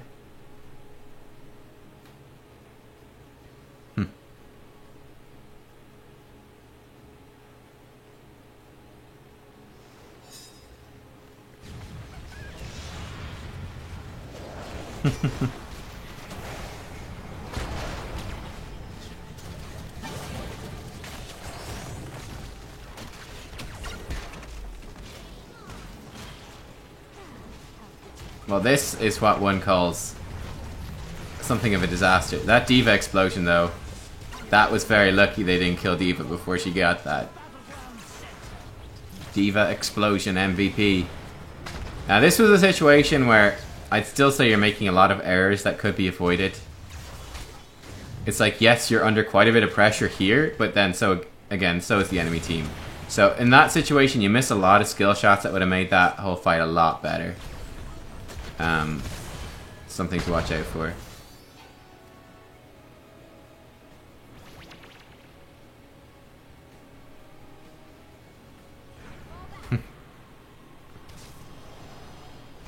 Have people played Chen since the changes? I don't know. I mean, they should be good changes for Chen. I mean, it's literally only good changes for Chen, right? Isn't it? Oh no, they nerfed the level 1 talent. They made the brew a lot better, so that's good. Oh, rest in pieces, fella. It was nice knowing you.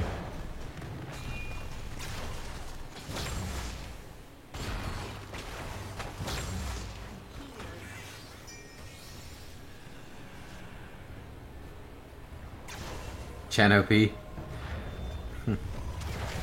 We must ask B-Guy when we see B-Guy again what he thinks of it. Alright, nice. I was gonna say that you can do that very easily. Is Ming Li? Nah, it's not gonna hit.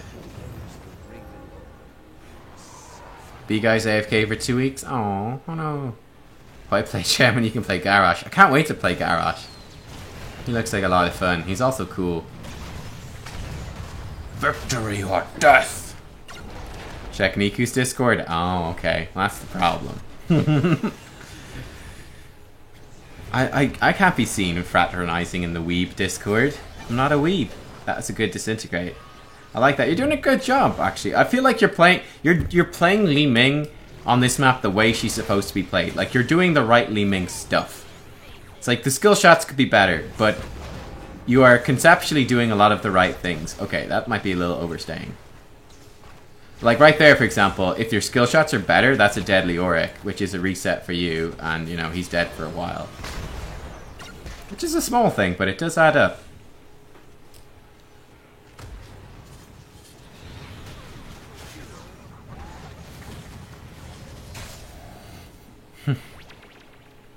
Can't wait for trolls to pick Garrosh and keep throwing assassins in the middle of the enemy team. Well, that's true. That's true, that could happen. B-Guy's away until the 4th of August. Okay. I studied lots of religion, right? That's true, I did. Do I believe in God? No.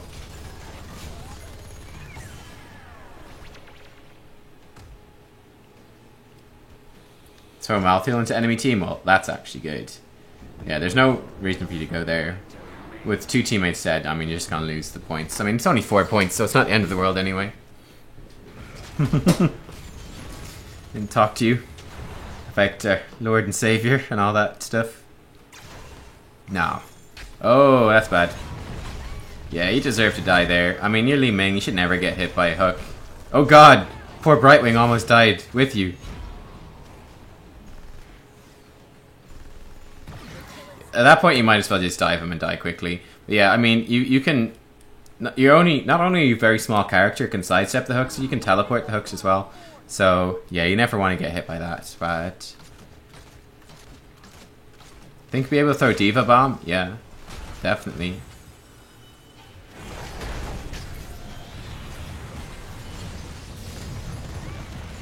You can already helping hand a Diva Bomb.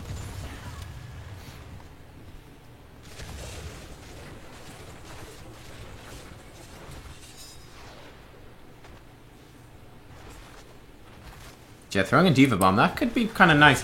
You'd kind of lack some initiation with that comp, though. But it could work, maybe.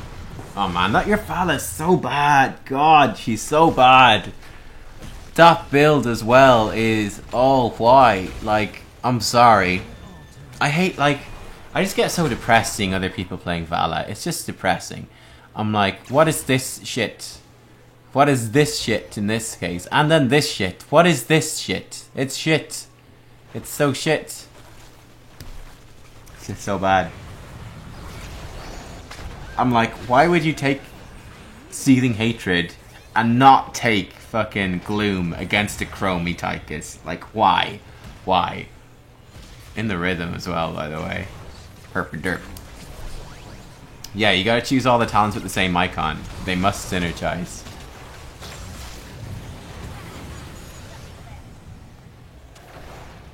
At least it's not as bad as the I want to play Vala with no mana. What is it, like Caltrops? I don't know, it's like it's like all the anti-synergy.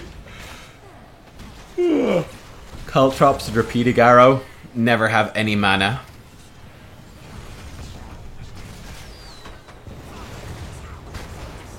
Which can work, but they never make it work, do they? I'd like to see someone actually play that well, that would be good. But they never do.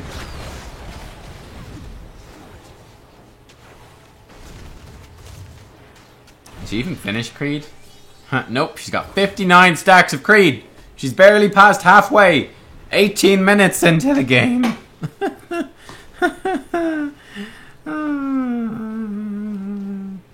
It's depressing. That's just depressing. Hunger Soul says, damn, I just ate the best mutton chop ever. Oh, that sounds... Oh, yeah. I wouldn't mind something. See, I'm living with my sister for a few days. Well, like, it's just the two of us for a few days. And Winston. But I just remembered that she's vegetarian, so I'm like, shit, she's never gonna cook anything with meat in it. So... Damn. There's no meat. I need to get my own meat. I finished the stream yesterday, and I was like, it's 8 p.m. I don't want to go to the shop. So, I just ordered in takeaway. I don't know what I'm going to do today. I don't know what I can't order takeaway again. That would be bad. But I don't know what I'm going to do for food. Veggie food is good, yeah. That's true. I probably should go to the shop today. Or tomorrow. It's easier when I don't have the Zola stream. The Zola stream is like 5 to 8. It's such an awkward time. Cause it, like, yeah. It's like, damn. Because I work like all the day until 5. And then you finish at 8 and it's like, now it's late. I don't want to go out and stuff. Anyway. Ooh, yeah, I wouldn't mind some bacon. Bacon.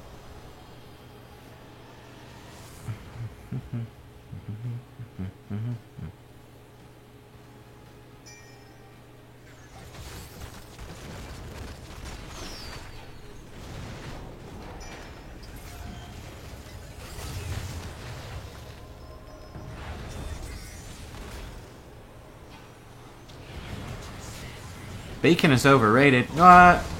Bacon's nice. Bacon's good. Yeah, most of your shifts at work don't end until after midnight. You can only shop on days off. Yeah, that sucks. It sucks. Yeah, I mean, like I could wake up early and go to the shop, but I never do. I never do that. You never wake up early to do stuff. At least I don't. I'm always like, I'll stay up late to do things, but I'll never get up early.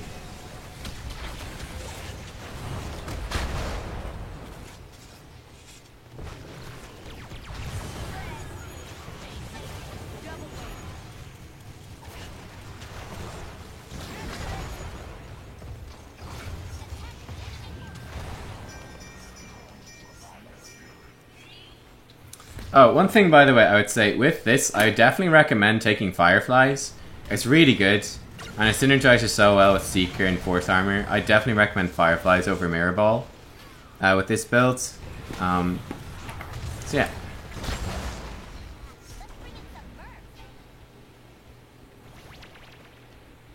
You just got a promotion. Oh, congratulations. That's awesome. Bacon and melted Mars bars. Whoa, I've only had a melted Mars bar once, and it was damn good. It like filled me up. I was like, okay, I'm like full. I went from starving to just like, I don't want to eat for another day just off one like deep fried Mars bar.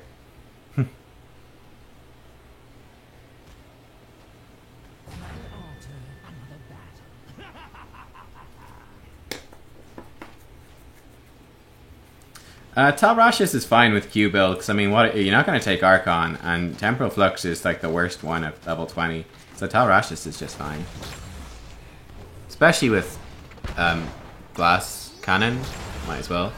Ah, another Entomb on Li Ming.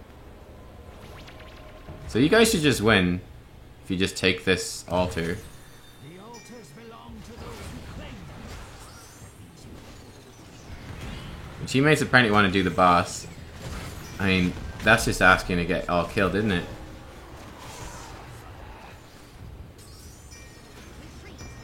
Amazing. What a fail. Amazing. Grilled banana stuffed with chocolate. Oh, yeah. Fireflies actually makes it easier to land the magic missiles, because they're faster. This is a great idea, isn't it? It's like, let's wait for the enemy team to take the bottom altar so they get shots for free. Then, let's wait for them to all be completely free to invade us at the boss so they know we're invading at the boss. Then let's go invade at the boss. Amazing.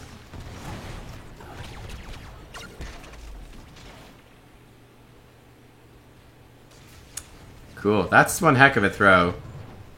That's one heck of a throw. That was just so stupid from your team. Like, you should just fought on the altar. Like, why fight on the altar? Like, why fight over a boss where you can lose the game when you just fight on the altar? And then not be taking damage from a boss that can kill you. When all you have to heal is Brightwing. No, what are you doing?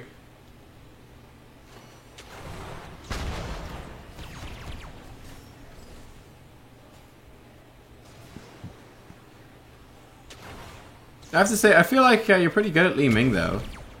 Like, it feels like it's one of your better heroes from the games I've seen before. You're pretty solid at the hero. I have to say. It's not too bad at all. I definitely learned how to play with Fireflies. That's quite important. You're silently tilting. Well, I don't blame you. I'd be pretty tilted from this game as well.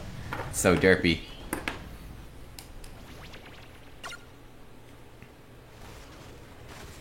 You guys are going for the boss again. Okay. You don't really want to disintegrate the boss. Oh, okay, you guys are going to win with the boss now. The enemy team's not going to contest. That's nice. Oh, Stitches though. Oh, Dak is dead. Oh, Emerald win. Hey. Alright, there we go.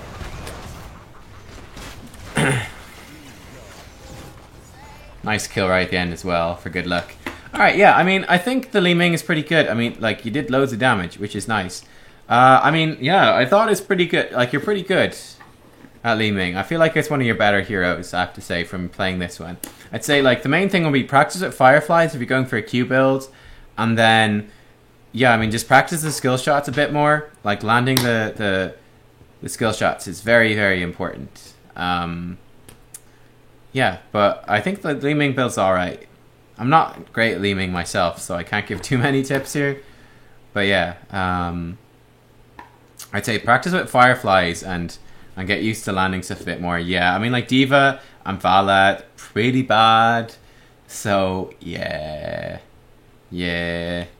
But yeah, I like the Seeker build, and I think it was smart in this game. I think it worked pretty well, so yeah. I don't know. It's a weird one. Oh. Again, not Funkies.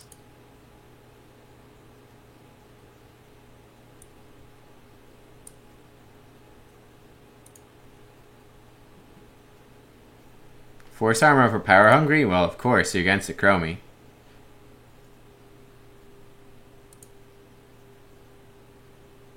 like, Force Armor is so insanely good. Like, unless they've got something that's really good against Force Armor, you know, unless they've got some really fast hitting ability damage. Like, if they have any slow, hard hitting abilities like a Chromie or a Zeratul, Force Armor is so insanely strong. You nearly always want to use it. You take Power Hungry if, like, you don't need Force Armor, basically. But if Force Armor gets value, it's like, yeah, Force Armor all the way. So good. Yeah, Chromie didn't really hit you all that much at all, no. But she could have. Oh, I'm playing Brightwing. How nice. We YOLO Cho'Gall last pick.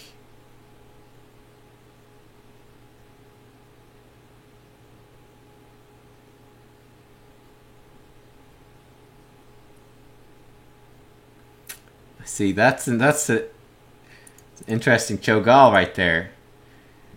Cho'Gall is buddy friend. Alright, Funky, it's your replay. It's your Funky's replay.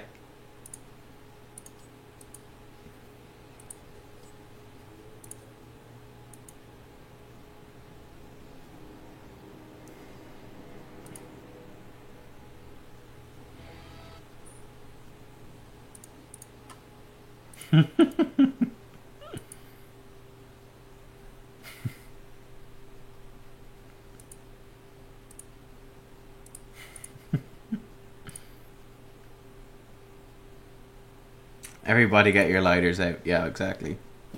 Exactly. Oh, does World of Warcraft work on a Mac, guys? Probably does.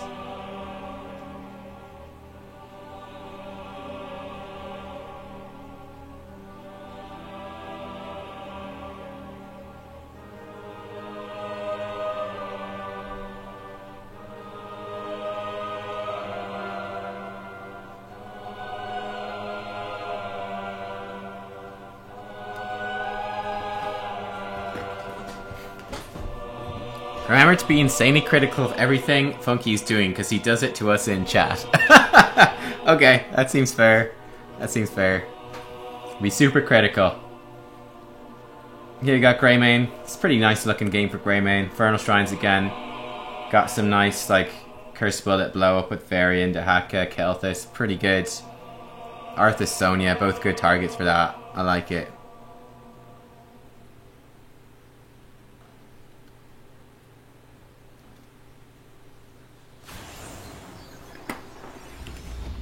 Thanks though, he said. Thanks though for telling us we mean.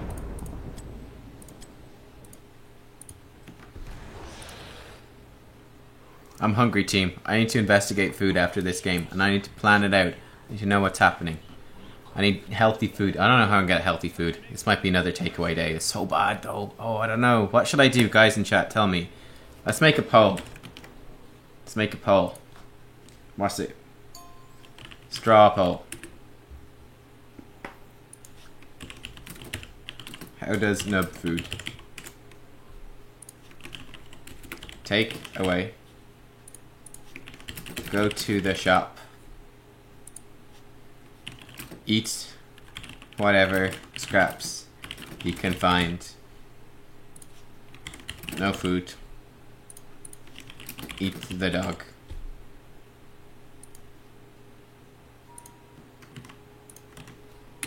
There we go. I'm curious to see what you guys think. I need your help. Eat the greasiest / nastiest food I can find. Okay. Oh my god, this camera is making me ill. 5, 4, 3, 2, 1. Lok'tar Ogar.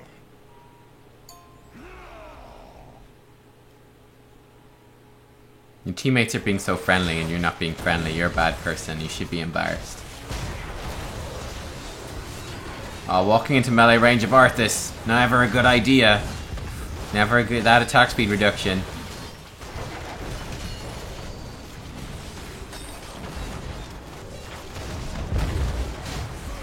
Okay, that was actually... That was pretty good, to be fair. Eat the dog is pulling an early lead. No, what? No! Oh no, 8 votes. Oh no.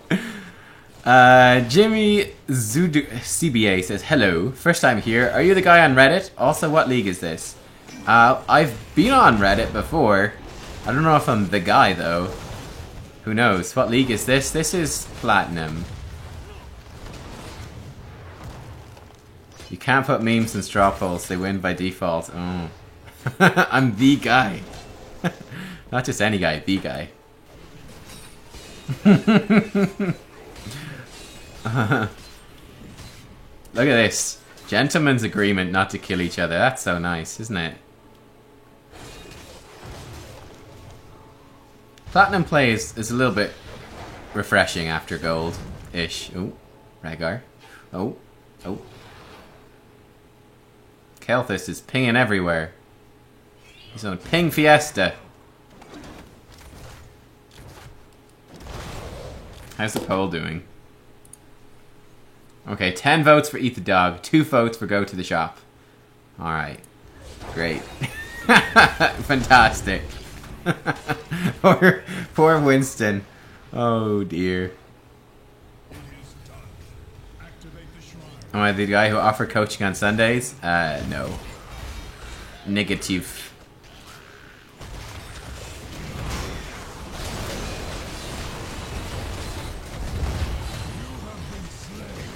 Rest in pieces. I wasn't paying attention, I was thinking about food.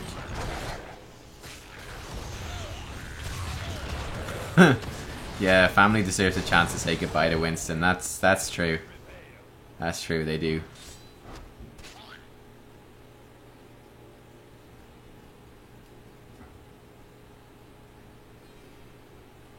Funky feeding. Food.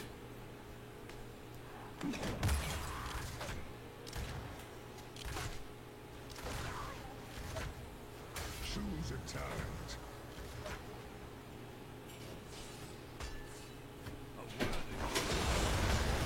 Oh, here's Winston now, going to the toilet. Nope, getting lost on the way.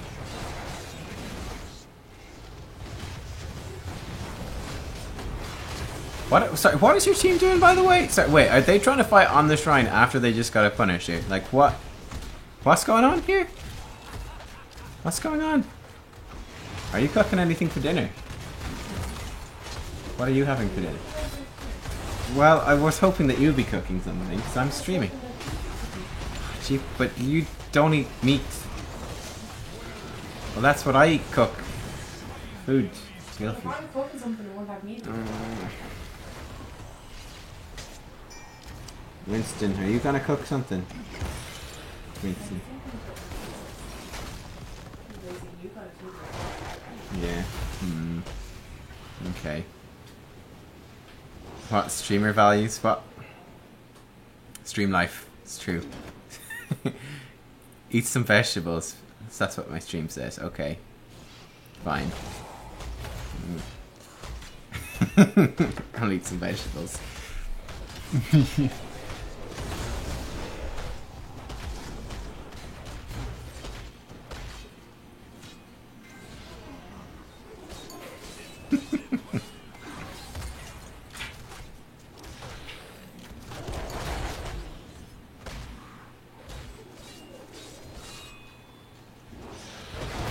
Change stream to IRL and do a cooking stream. Don't have anything to cook though. Need to go to the shop. I have to decide what to get in the shop. What should I get in the shop? I don't know.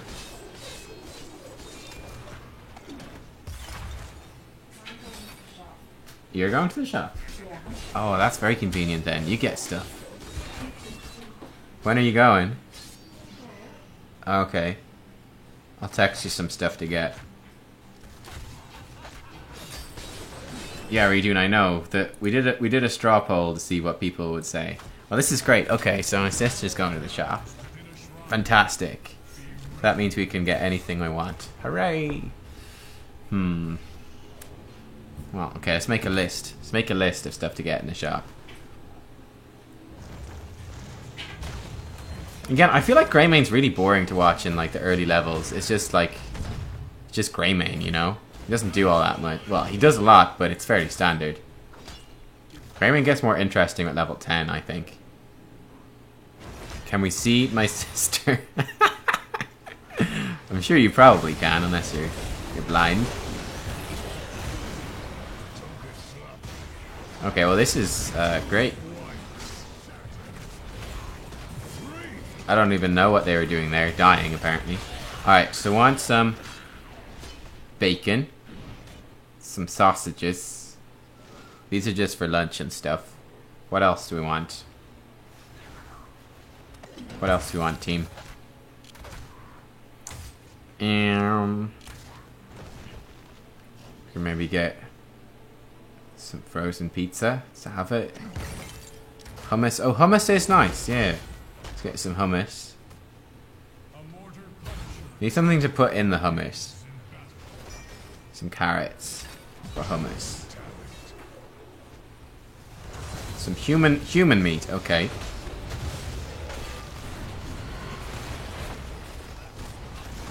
Some pita bread? Okay, yeah, pita bread's good.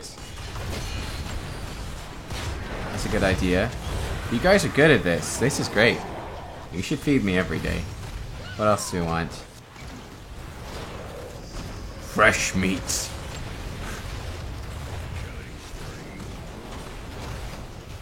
Finally Funky's replay. And I don't cover anything from the replay. This is value right here.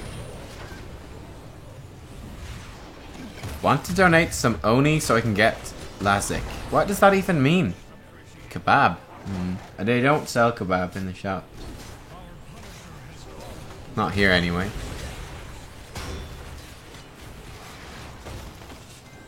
You want me to donate some money so you can get Lazik? I still don't know what Lazik is. There's two words. Lazik is eye surgery. Okay. You want me to donate to you? I don't have any money though. I'd love to, but I don't. Funky's too good. I can't find anything to say about his gameplay. But this is true. This is true. Okay. Come on, chat. You were doing really well. We got as far as hummus and stuff to go with hummus, and then it's just broken down into talking about how much we like hummus. We basically got hummus. Went, yeah, that's really good, and that's all we've got. You've given me like $50. Can you have it back? No, it's gone. Do they accept Xsola dollars? Probably, yeah. There you go. Oh, fajitas. Oh, that's a good one. That's a good one. Cornflakes. Okay. Essential part of a healthy diet. Cornflakes.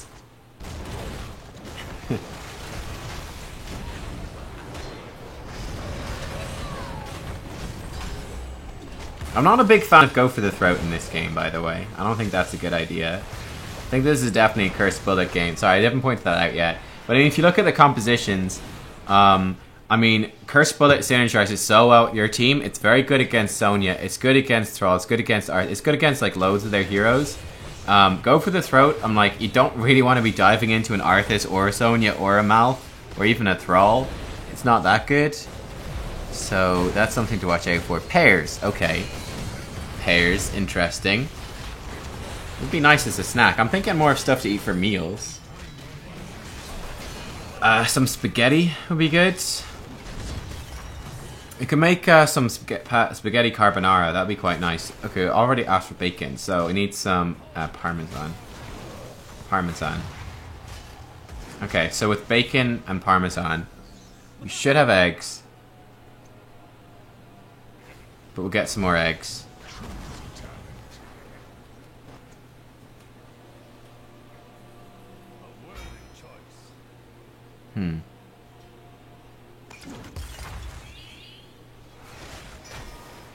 Brown rice, onions, tomato, spinach. That's pretty good.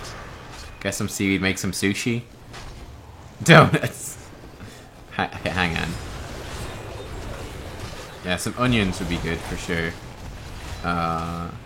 Some tomatoes. Can make tomato soup. That'd be quite nice. I wouldn't mind making a soup. But I'd have to look up a recipe for soup because I can't think of one off the top of my head. NA ultimate right there. On like full health for all. Roasted peach and beet salad with bacon and goat's cheese?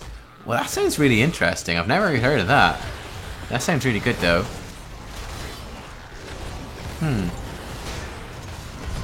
Okay, hang on. Yeah, some spinach would be nice as well. Some tomatoes. Oh, it's the second go for the throat. Okay, well then it's alright then. Fair enough. It's about to expire. Oh, well then that's okay.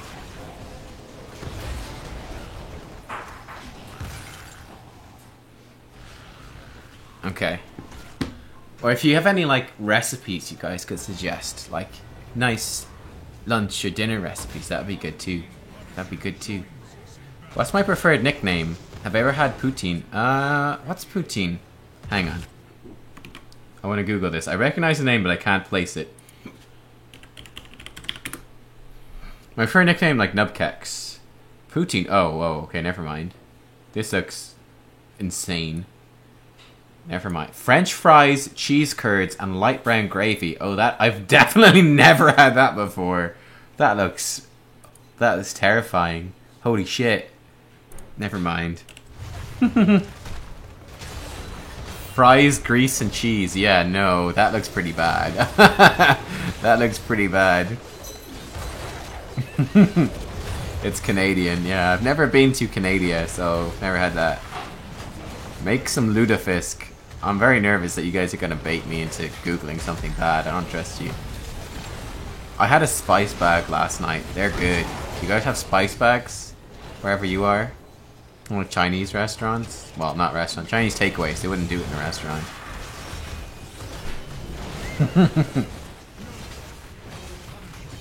Chili cheese dogs. Ooh, now we're talking. Oh yeah. Actually, there we go. Get some Frankfurters. They're so bad, but they're so good.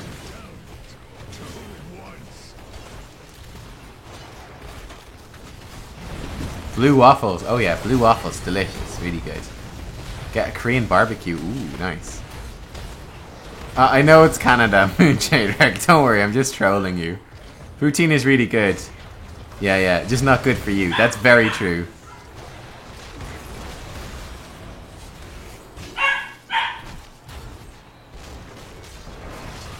Winston, it's okay. She's gone to the shop to get food so we don't die. A quesadilla. Ooh, yeah, quesadilla is nice, isn't it?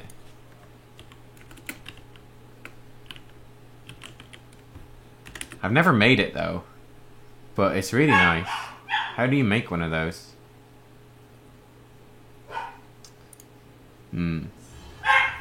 What league is this? Like platinum. Okay, hang on, team.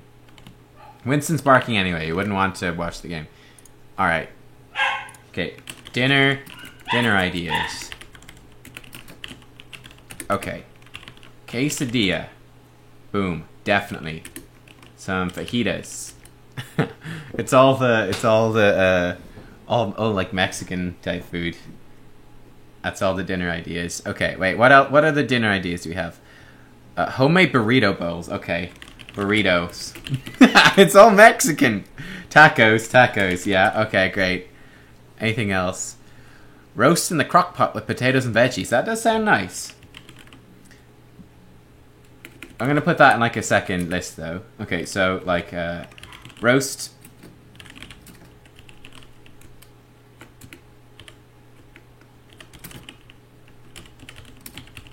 Potato and veg. Okay. Hummus. Lots of hummus. Okay.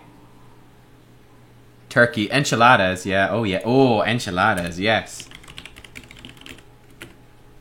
Very nice. Ribs. Corn on the cob. Oh, that's good. Yeah. Ribs with corn on the cob. Yeah. I like... Corn on the cob is really good. I need to eat more corn on the cob. Hang on.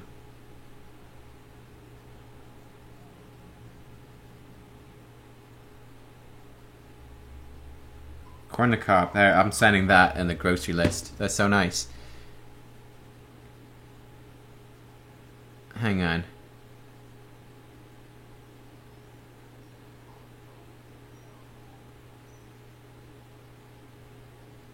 Bruschetta toast. Bruschetta toast is very nice, yeah. Roasted beet and peach salad. Okay, hang on. Roasted beet and peach salad. It's so random. But if it's good, then it's good, you know? I don't know.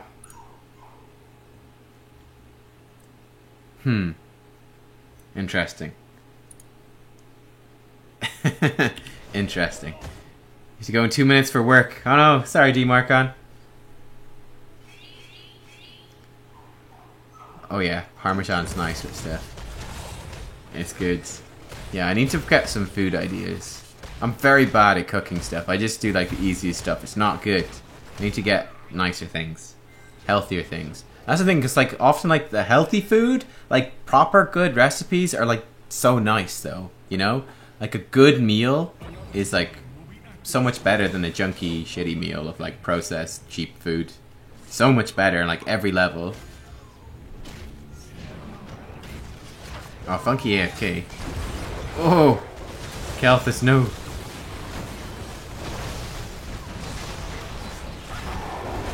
That was a little bit unlucky. I think you were slow to engage there. I think you should have gone for the thrall quicker. Now, he landed a very good Sundering.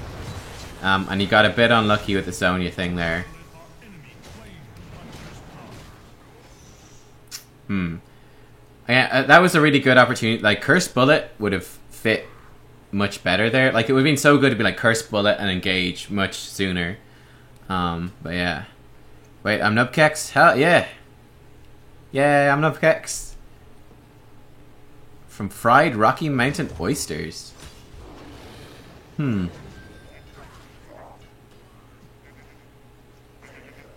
me add that to the list. Fried Rocky Mountain Oysters. Okay. Cow balls. Oh, that sounds awful.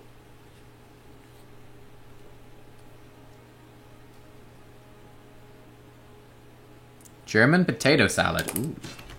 What's that? Sounds nice. German potato salad. I do like potato salad. I'm not normally a big fan of potatoes, but I like potato salad. It's good. Pancakes. I actually do make pancakes quite a bit because they're so easy to make. And just like milk and flour and what else? Egg. So it's super easy to make pancakes. They're just there. Not American pancakes now, in case that's what you're thinking of. Like French pancakes. Like crepes. The crepe. Rocky Mountain oysters are bull testicles? Oh. Oh, I thought it was like some food with oyster. Now that would be very fancy anyway. Oyster's not that nice.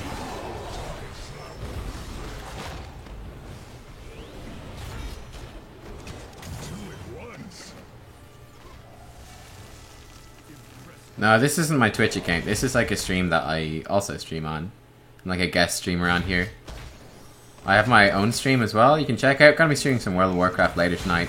Spicy pasta with shrimp. Yeah, there we go. That is nice. That is nice.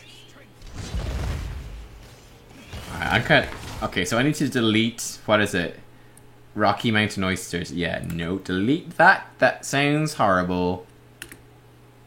That sounds disgusting. But yeah, spicy pasta with shrimp. Yeah, I should add that on the list as well. I'd make it anyway. Spicy pasta with shrimp. Just so I don't forget. Because that is good. You got lots of things? You want me to keep going? Hell yeah, man. Just go for it. Food. Gumbo. Oh, what's gumbo again? What is gumbo? Again, that's like an American food, isn't it? Never had it. But again, I've heard of the name. That's like some super spicy thing. Is that right? Like Louisiana? New Orleans? Gumbo? Am I right? I don't know. I feel like that's what it is. It could be something totally wrong. It's a soup? Okay. Yeah, I want to make some soup. I want to make some tomato soup. I'm gonna make some tomato soup. Tomato soup's just good. It's so simple and it's so nice. Alright, that's nice damage. Cool.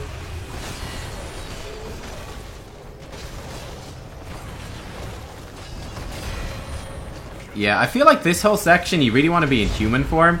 you're not really, your team's not really in position to go deep there. That's actually really nice to switch to the Sonya, by the way. That was good. That was actually well done. That was good target switching. I like that. But yeah, I think that you wanted to spend most of that in human form. It wasn't really a good Worgen form place. Beef stew with biscuits? Really? Huh. Like, what kind of biscuits? Smoothies. Smoothies are good, yeah. Yeah, you got mouth silenced. Yeah. Yeah, even after you got unstuck then. So yeah, be very careful about even diving into Worgen form like that. Not Euro biscuits. Yeah, I was thinking biscuits are like sweet things. What are American biscuits? Oh, you guys call biscuits cookies, right?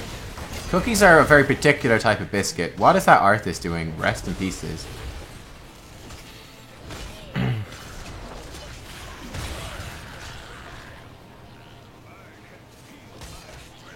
Biscuits and gravy?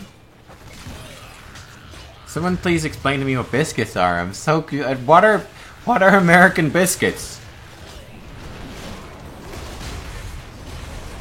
Biscuits are little sweet things. Oh, they're like scones. Oh. What? Why do you not just call them scones? I'm so confused. They're savory scones. Okay. So random. More fluffy than anything. Okay. Huh.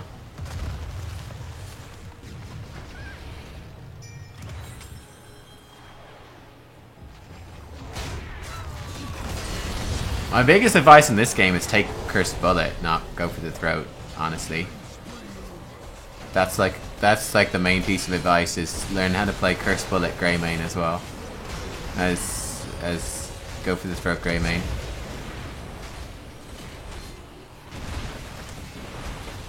I suppose if they're savory scones, then it's different, yeah.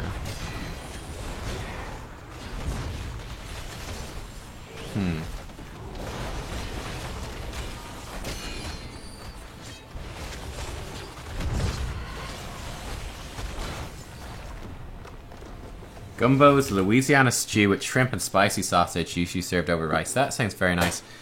Go for the throat was better here. Nah, I really don't think so. I really think Cursed Bullet synergizes so well with Varian, so well with Dehaka, so well with Kael'thas. It's really good against Arthas and Sonya. It's still good against Thrall. It's just too flexible, and you're not going to get all that much value diving. You could even see in that game, you don't think you're getting that much value diving. You didn't get much value diving in against them. Go for the Throat's not good against Sonya. It's not great against Arthas. It's okay against Thrall, sure, with these guys, but they've got a lot of peel. They got a lot of front line. They've got a very big front line. Like, you know what I mean? They've got Arthas, Thrall, and Sonya, and then they got Malf defending the back line. They got so much protection. It's just not really a go for the throat game here. Google buttermilk biscuits. Okay. Oh, I did see some of your good dives, but it would have been much better off. You would have been much better off with Cursed Bullet. It would have been a lot better. It would have been a lot better. Okay, I see. Okay. Buttermilk biscuits. Yeah, they just look like scones. Very strange that you put these with gravy. Very strange. You guys are weird. American biscuits. That just looks wrong, doesn't it? Biscuits with gravy. It's like, what are you doing to this poor scone? Why is there gravy on your scone? Don't like it. Just looks like someone's put gravy on the scone. That's not right. It's like bread with any soup, I suppose. You eat? That's so strange. Yeah, I mean, that's my main thing from this game. It's like, I think you did pretty decent. Greymane is fairly standard here, really. I mean, your stats are great. I really think Cursed Bullet, though. And that's what I would say, because I know you always play Go for the Throat, and so does Niku. But but I mean, you need to be able to play with... Oh, pad thai is really nice, yeah. I've never actually made it either. But yeah, you need to practice as well the Cursed Bullet, because that was a game where it's like Cursed Bullet all the way. I need to be able to play that solid Greymane, like a less divey Greymane and a more backline Greymane. So that's the thing I would say, is to practice that. Something called Boucher à la Reine. Okay, what's that? Boucher à la Reine. Oh yeah, I've had that before. Yeah, it's lovely. This is like Boucher à la Reine.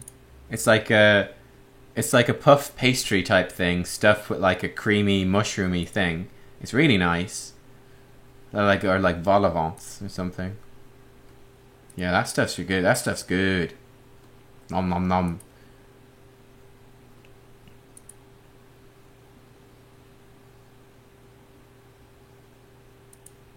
Don't listen to Niku in chat. He's just trolling.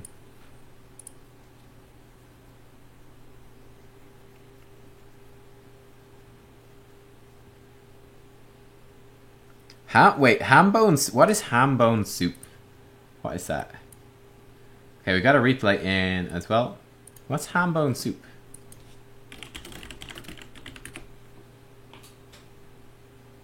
That does look good. Looks nice, alright. Sounds kind of difficult to make. It's like a broth. Huh. I don't have any ham bones, though. I'd have to figure out where to get some ham bones.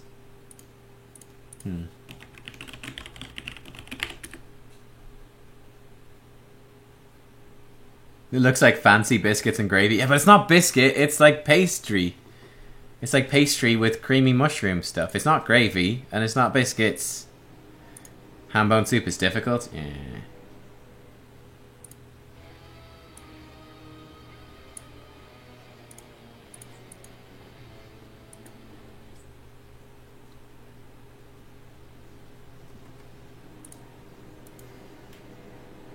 So...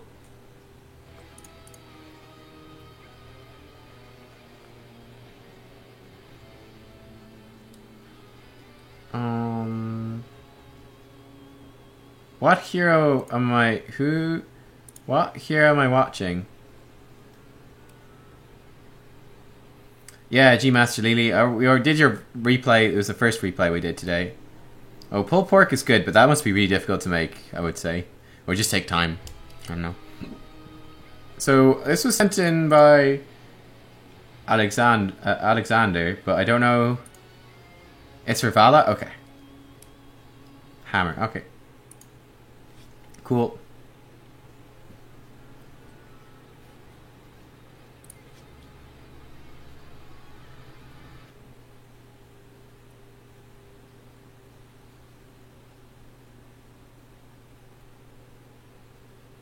Have to smoke it for a long time? Yeah.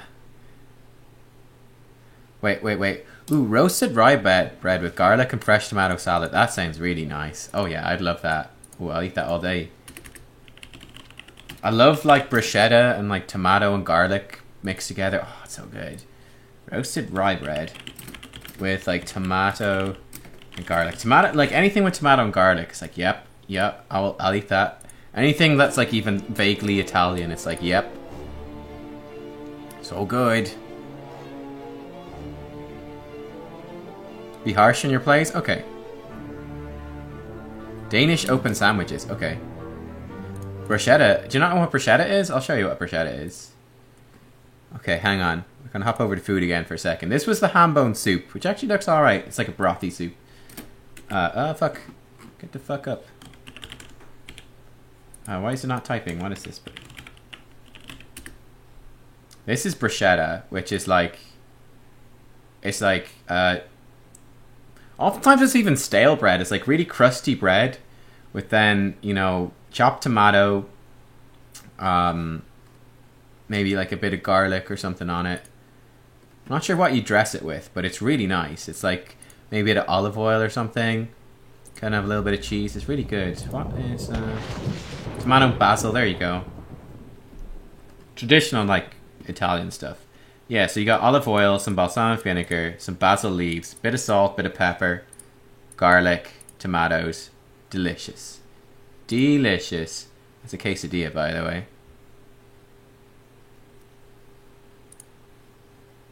Oh yeah, butternut squash soup is amazing. 10, My game is like won't go full screen now. What is this shit? 5, What is this 4, shit? Okay, well, I guess we're just not gonna be full screen for me for this game. It's still working. Oh yeah, it's still full screen for you guys. Okay, strange.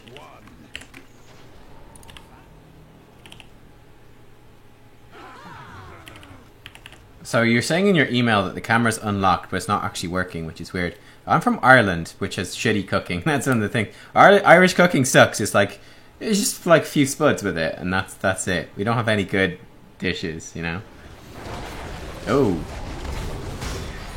yeah. You really want to vault out of that right there. You get caught like that. I think this is like silver Bala.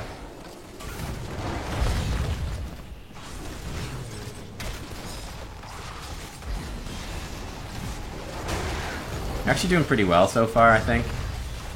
For the most part. Apart from that initial getting caught in a flame strike you could have dodged, which is going to hurt you a lot. I think you did well there. That was good. Like, you were still being aggressive. Could focus fire on someone a bit more with the right clicks, but that wasn't too bad.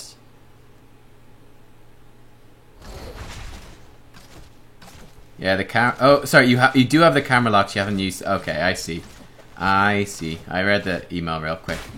Yeah, so it's a good idea to practice that, but yeah, fair enough. If you're not reached that point yet, that's okay.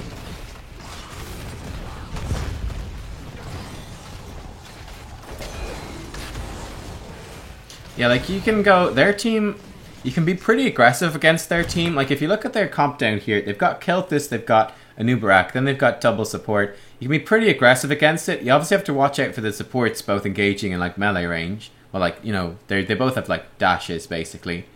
But so long as you play around like Anub'arak and Kel'Thuzad stuns, you can dodge nearly everything and kite the supports and do a lot of damage. Like you could play this lane quite aggressively. But yeah.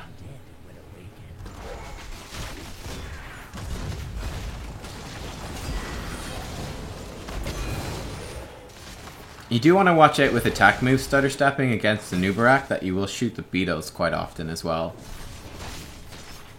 So that's one of those situations where you do need to practice some right click stutter stepping too. I don't know if you're doing that, it's hard to tell, of course.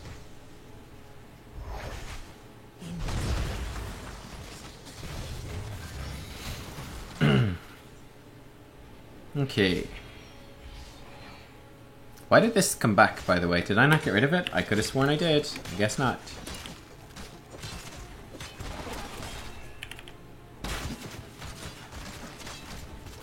This is from your team. This is a super risky way to spread through the mines. This is like, you're probably gonna die. Yeah, you need to be, you're like, yeah, you guys are really split. It's very easy for them to walk in. So, luckily Anub'arak missed. But yeah. What do I think about Abathur at the moment? I think Abathur's quite good. He works with a lot of the really strong heroes like Genji and Greymane.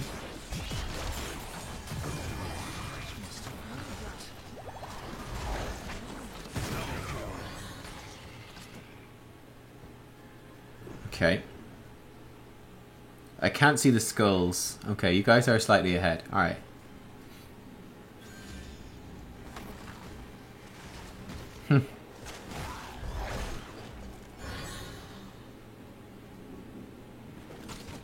I'm sorry, I'm very tired today, guys. I feel like the first half of this stream I was doing like better coaching, but I'm getting real tired now.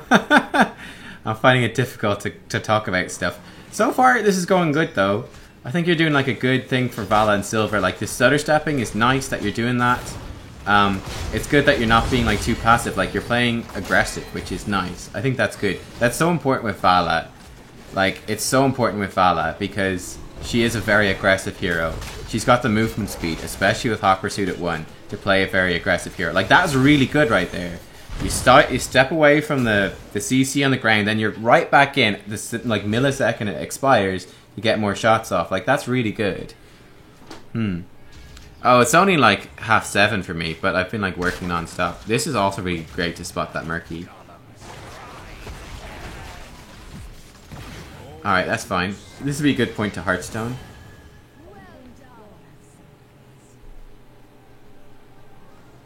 But yeah, no, it's really... But I've just been, like, working, like, non-stop the last few days, so... Me tired.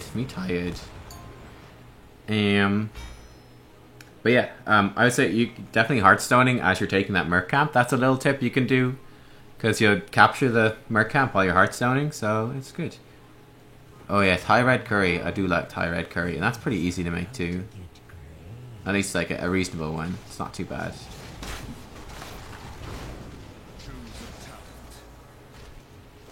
Hard to lane against the Murky, really? Can't say I've ever done Leoric versus Murky. I can't imagine it's that tough.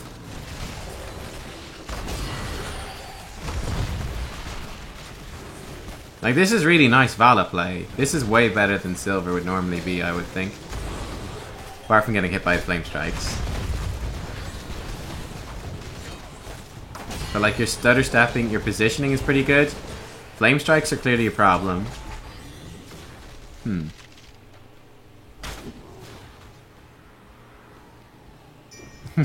Yeah, but playing World of Warcraft for hours every day is also part of my job. And then I'm also... Even when I'm not streaming, I'm working on videos and stuff as well, so... It's I'm very tired this week. It's been a great week. It's been a great week because I feel like I've done a lot of stuff this week. But then it's like, there's still so much more to do. Yeah, I mean, that's like the biggest thing in this game is like being hit by Kel'Thuz stuff, which is weird. I say part of that might be from the camera, that you don't see him casting the spell, or you don't see him being in position. You only see the Flame Strike on the ground, and then you don't move out of it on time. So you haven't, like, thought about it as something that potentially that could come. Which is, because it's funny, because you're stutter stepping quite well for the other stuff. So it's kind of curious to me that you're getting hit by, like, every Flame Strike. I don't know.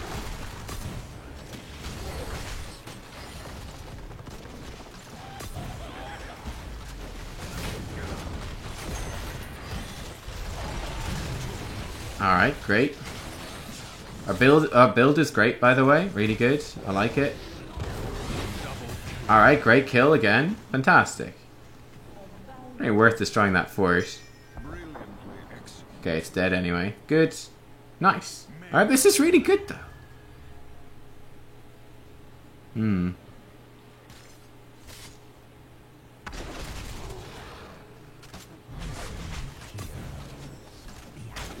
It's a good comp for Vala as well.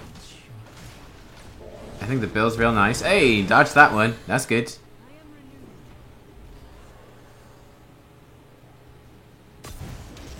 Yeah, this is just Silver 2. Like, this is a lot better than Silver 2 would typically be, me would think. Whoa, what? Like, that Aegis, for example, is terrible. That just got you almost killed. Oh. They've been dangerously stepping in for that stun, but I like it. Alright. I'll C-smash Varian. I like it. I like it, team. Oh, that's aggro, and it's awesome. This is great, man. This is way better than most, like, this is so much better than Silver 2. Like that, like Oriel almost killing you with Crystal Aegis. That's Silver 2. You like vaulting in aggressively and actually making it work on Vala. That's much better. It didn't even stop the living bomb damage. Yeah, you know. Yeah, camera lock is already mentioned.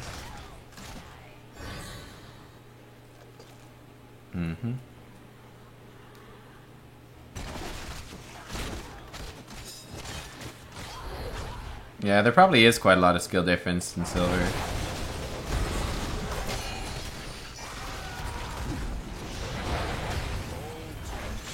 That Aegis was not bad there. That one was okay. I mean, like, yeah, like people don't stutter step in Silver, though. This is nice. And then this is great as well, like the re-engagement as you realize it's safe. That's really good. Like, that's really good game sense. Yeah. Like, that's really good, though. Thinking going straight for Oriel, but I'm really using... Yeah, I mean, Rain of Vengeance is really good. And they've got quad melee, so it's gonna be just fine. I wouldn't really worry about Strafe with Oriel at all. I mean, you do almost as much damage without strafing as you will with it, so it's fine.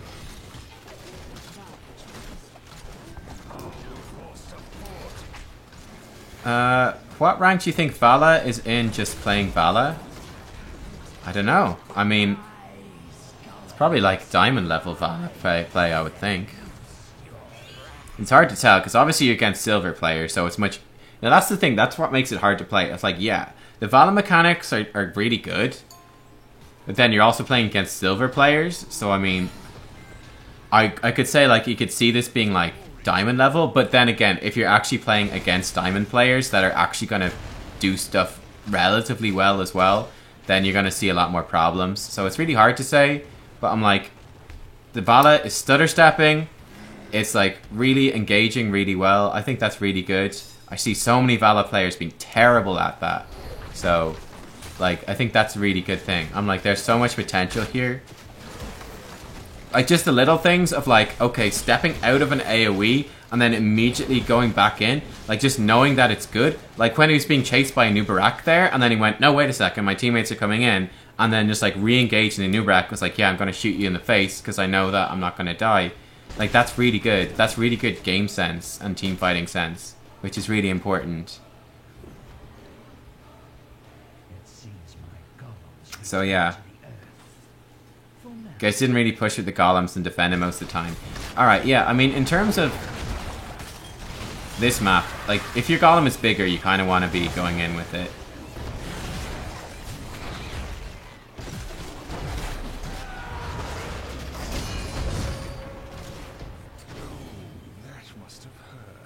That was kind of lucky. Oh, never mind. Oh my god, okay. So, like, right there, for example, like, if the Nubarak wasn't terrible, you'd be dead. But he didn't hit you with a basic attack, so you survived, you know? So that's one example of where you get away with something because the enemy team's pretty bad that normally you wouldn't at all. 65 HP easy. I mean, like, you were dead, right? You were very lucky that the Q didn't hit you, and then you were dead. He just walked away instead of basic attacking. So, yeah. I don't think the positioning is all that bad. The camera lock is definitely having a very big impact. So that's definitely something you want to practice. But yeah, I don't know. I think it's pretty good. Because, like, seriously, I see so many Vala players that cannot play aggressively for the life of them. They run away when they should be going in. They go in when they should be running away. And you've been doing a pretty decent job with that in this game.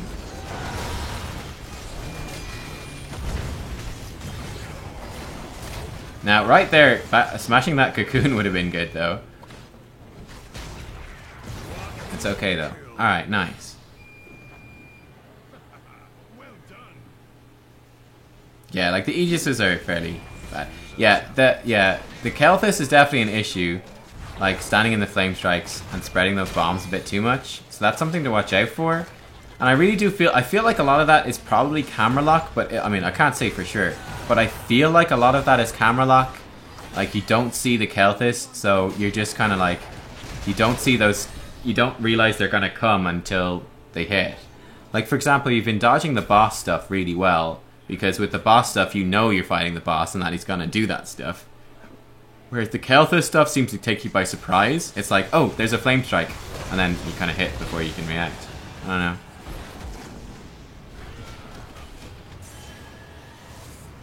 In lower ranks, Kel'Thus is a good carry. Yeah, I mean, Kel'Thus is a good hero in general. It's fairly specific in terms of draft.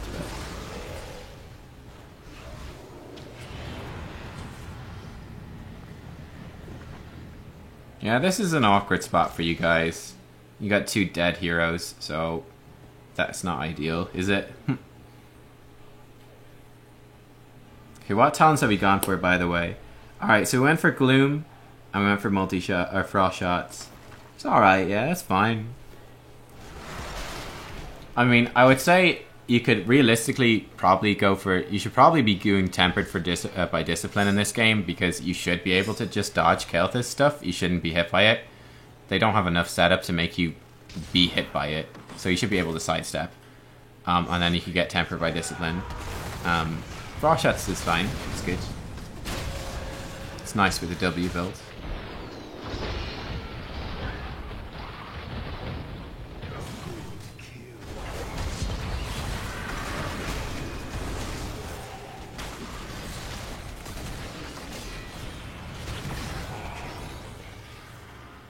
It's probably worth throwing another stun in there to save some of Jaina's HP. That works out well though. Nice. They're all dead. This is good.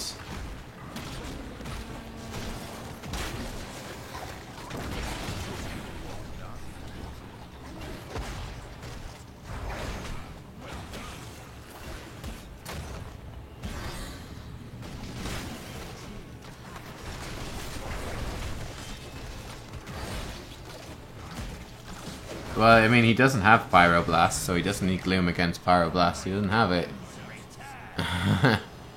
You know?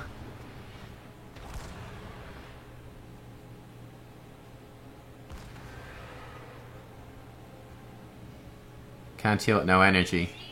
This is a correct assessment of Oriel's mechanics.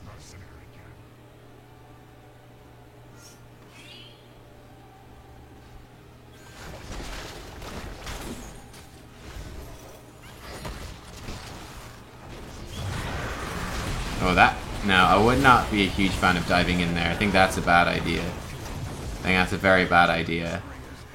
Okay, that was a big mistake. I mean, it's only a Sapper camp, whereas you're a level 18 hero. A level 18 hero is worth a lot more than a Sapper camp. So, yeah, that was a really bad fight to take. And... Hello, darkness, my old friend. Yeah, pretty much. That was a really bad idea. Yeah, you just give it up. You know, it's only a Sapper camp. It doesn't matter. Really. Not that much. Yeah, that was a bad idea. Especially late in the game, it's okay to give up smaller siege camps. You definitely don't want to die. Heroes dying is what is the most important thing late game. But yeah.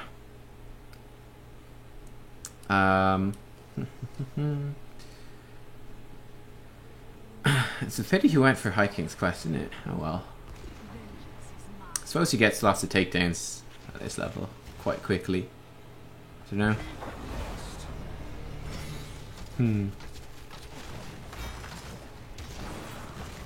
Alright, it'll be interesting to see how the end of this goes. But like, I don't know, I see a lot of potential here. I see a lot of potential in the Vala play to be actually very good. Like, because it's so much better than you would expect from Silver. Like, he's doing things that scale well, you know? It's not like he's just like mildly okay. It's like you're doing like stutter stepping and stuff that other players wouldn't even think of doing at this level. So that's a really big deal. Now the camera is obviously we're missing an extra chunk because of this, but that camera is really bad here. Nobody saw you get rooted by the boss. Ha! Yeah.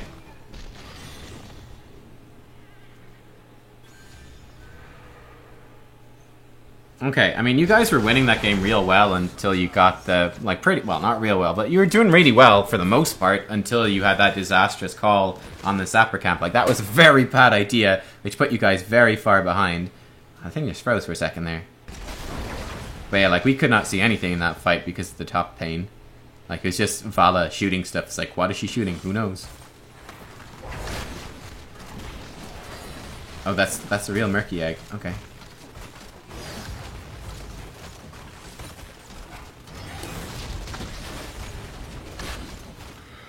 Alright. Yeah, you guys all run away. That would have gone a lot better if Oriel actually used her stuff correctly. But, oh well. Still, it's nice to get a lot of keep damage. That's actually quite important. You probably could have got a keep if your team had juggled it better, but that wasn't nothing to do with you. You did what you had to do. So, yeah. Yeah, exactly. The Shield of Hope was totally failed. She, like, popped Shield of Hope when she walked out of range. It's like, no. No! So, I mean, that's nothing to do with the Vala. Vala did what she was supposed to.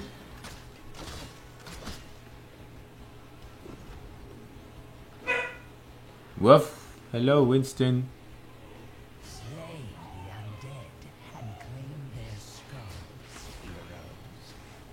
Firefly Quiver. No, Firefly Quiver is the best talent at 20.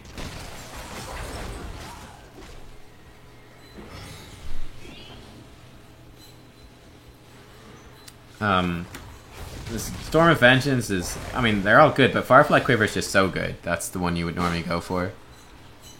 Because your spell's already got really long range, so. There's really no downside, it's just great. Just lots of flexible damage.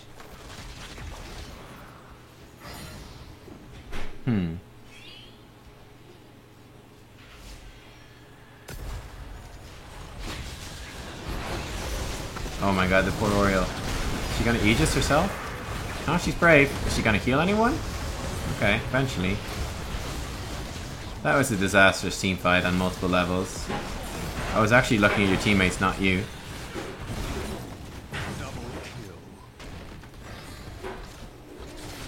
This is a situation where you could have been a lot more aggressive, I feel, towards the end of that. Like, the aggression you had early in the game didn't really carry over. I mean, your core is... Obviously, the reason that you can do that is because Murky's been pushing bottom.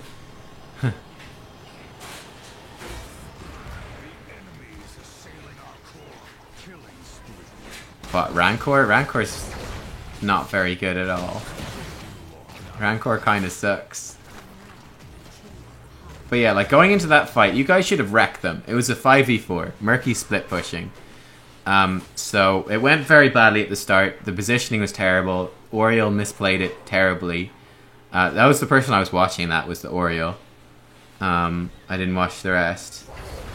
But yeah, now you're probably gonna lose, let's be honest. Well, taking the siege camp is definitely not something you want to be doing. Like, you know what I mean? Why would you, like, okay, like, right, like, why would you not go in? You know what I mean? It's like, your core's on 27% HP. They've got Murky. It's like, you're in so much danger of losing.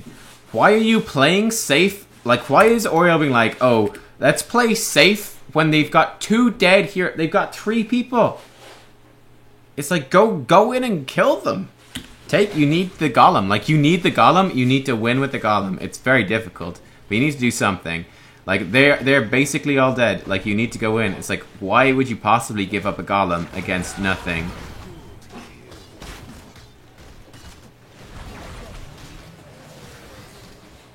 Yeah, you have to help the Oriole when she does the camp. That's true. I mean, the Oriole really sucks. I mean, you can see there's a big... I feel like there's quite a big skill difference between, like, you and the Oriole, for example. I think the Oriole sucks, and it sucks balls. This is very difficult. I mean, you're probably going to lose this game, I would think. I don't really see you guys winning, but maybe. Oh, that was very bad position there. You could have died. If he cocooned you there, you would have died, and that would have been game over.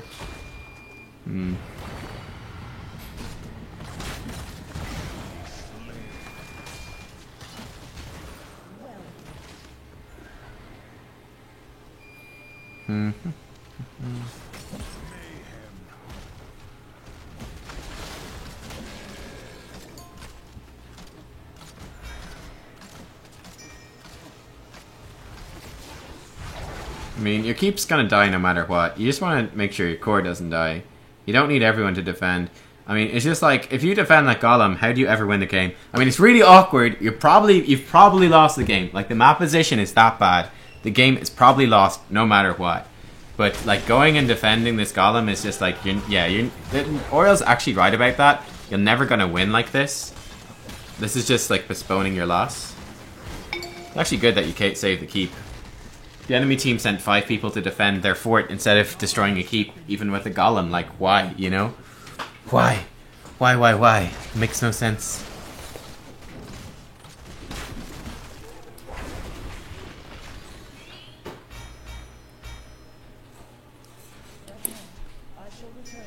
Okay.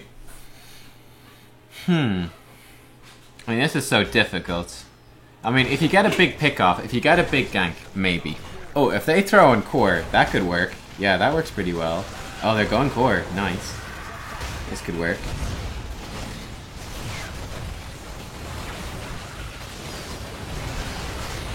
That's a great Ring of Frost. There we go. That's what you're looking for.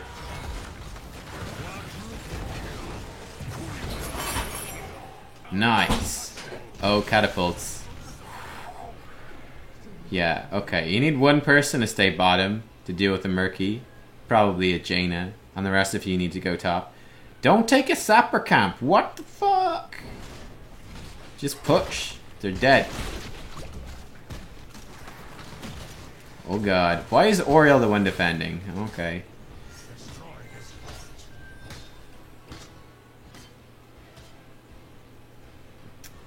So you guys probably can win, but I don't know. The Auric is certainly not going to be able to do all that much against the Murky.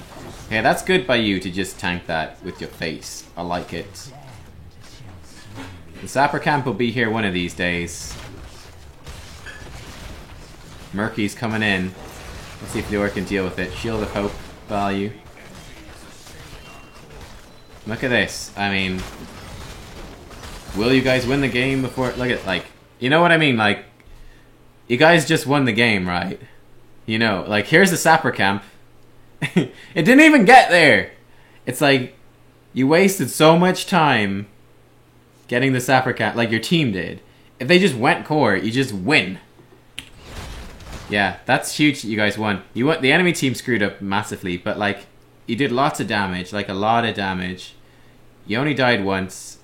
I think there's a lot of potential there. Feel Silverman, yeah. They went for a really bad core call and they executed it badly. Like, they don't have a team really to dive the core. They can just keep backdooring with Murky and destroy this. And, you know, it's like, it's their game to lose. They did, like, the one thing that could make them lose. It's like, oh, well, that or getting, like, picked out solo. But yeah, that was an interesting game. I feel like the Vala was good. Like, okay, the things that the Vala did in this game that I really liked. Number one, like, bearing in mind this is Silver. Silver's pretty bad. It's like Vala was stutter stepping consistently. Not perfectly, not all the time, but for the most part there was a lot of stutter stepping going on, which is so much better than you would normally see. And not just for like one or two fights, but for most of the fights there was stutter stepping, which is really good. The target priority was not too bad. And one of the other big things was that you were playing an aggressive Vala. Like, I see a lot of Valas that, like, run in circles like headless chickens, and it's like, what is the point? Or, like, they play really passive. Or, like I said, they run away when they should go in, and they go in when they should run away. I felt like, for the most part, you were actually, like, playing aggressively very appropriately. Like, you were going in aggressively when you're supposed to, and then you're kind of backing off when you're supposed to as well. Like, I felt that was done really well. So that's, like, that's such a good base of, like, good mechanical skills and good team fight reading to build up and become a much better player. I think, like, the biggest thing is obviously the camera. And then once you unlock the camera and actually have, like, good camera movement and have that better game sense, then you can build up to more stuff. But, like, your ability to be aggressive on Vala is fundamentally limited if you cannot see what other people are doing. Like, it's, you know, like, you can't push up into, like, better understandings of Vala when you're still limited by the camera like that, because you need to see what's going on, because she's so fast paced, she's so aggressive, and she's so squishy. If you can't see what's going on, you can't play her. So there's not much point really in even talking about how to improve the Vala until you've unlocked the camera. So yeah, I don't know, it'd be really interesting to see a game from you on Vala, like, in a month or so after you've, like, unlocked the camera and you're like, okay, this is what I can do now. But I think it's good. I mean, the build is good as well. The build's really good too. So I thought you did a good job. Now, the biggest mistake was definitely, like, diving in for a Sapper Camp. You're like, ooh, that's just a waste. Like, you know what I mean? Like, it was late in the game and you, like, put yourself in a crazy risky position. Why? To take a Sapper Camp? It's like, it's only a Sapper Camp. It's not that good.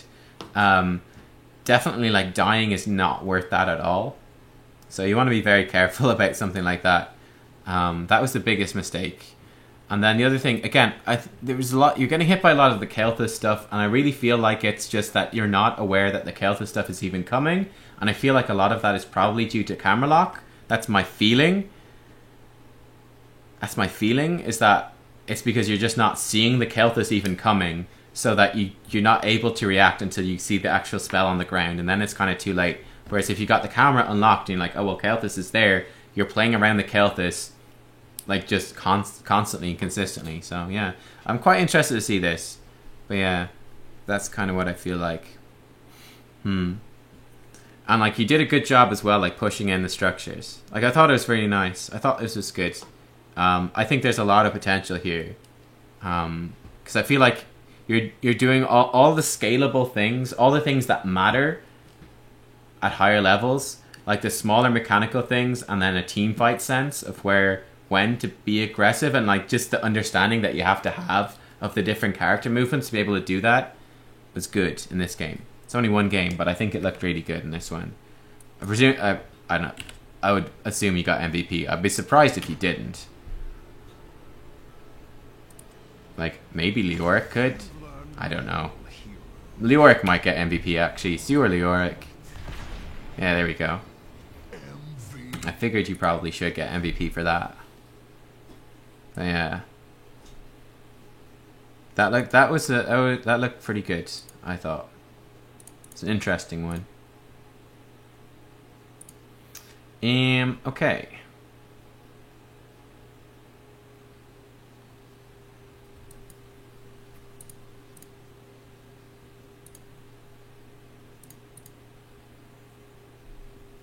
So that will probably be the end of the stream, not even close. That's probably going to be the end, guys, because we only have like 10 minutes left. There's not enough time for another replay. I think that's a good one to end it on as well. So yeah, thanks for tuning in and watching. I'm going to like... I need to do a bit more stuff. I'm going to go work on like... I'm going to work for another hour while eating food. Then I'm going to like sleep for an hour. And then I'm going to stream some World of Warcraft. Through exhaustion. But yeah, thanks for tuning in. I hope you enjoyed. I hope you had some fun today. And I'll see you guys for some World of Warcraft on my channel, if you're into that. I'll be back here on Exola on Monday. And then, yeah, be on my channel in like 2 hours. But yeah, it's cool. Hopefully no... Let's have a non-Grey Main day next week. No Grey Main next week on replay coaching. That's the dream. That's the dream. Alright, thanks for watching, guys. Bye-bye.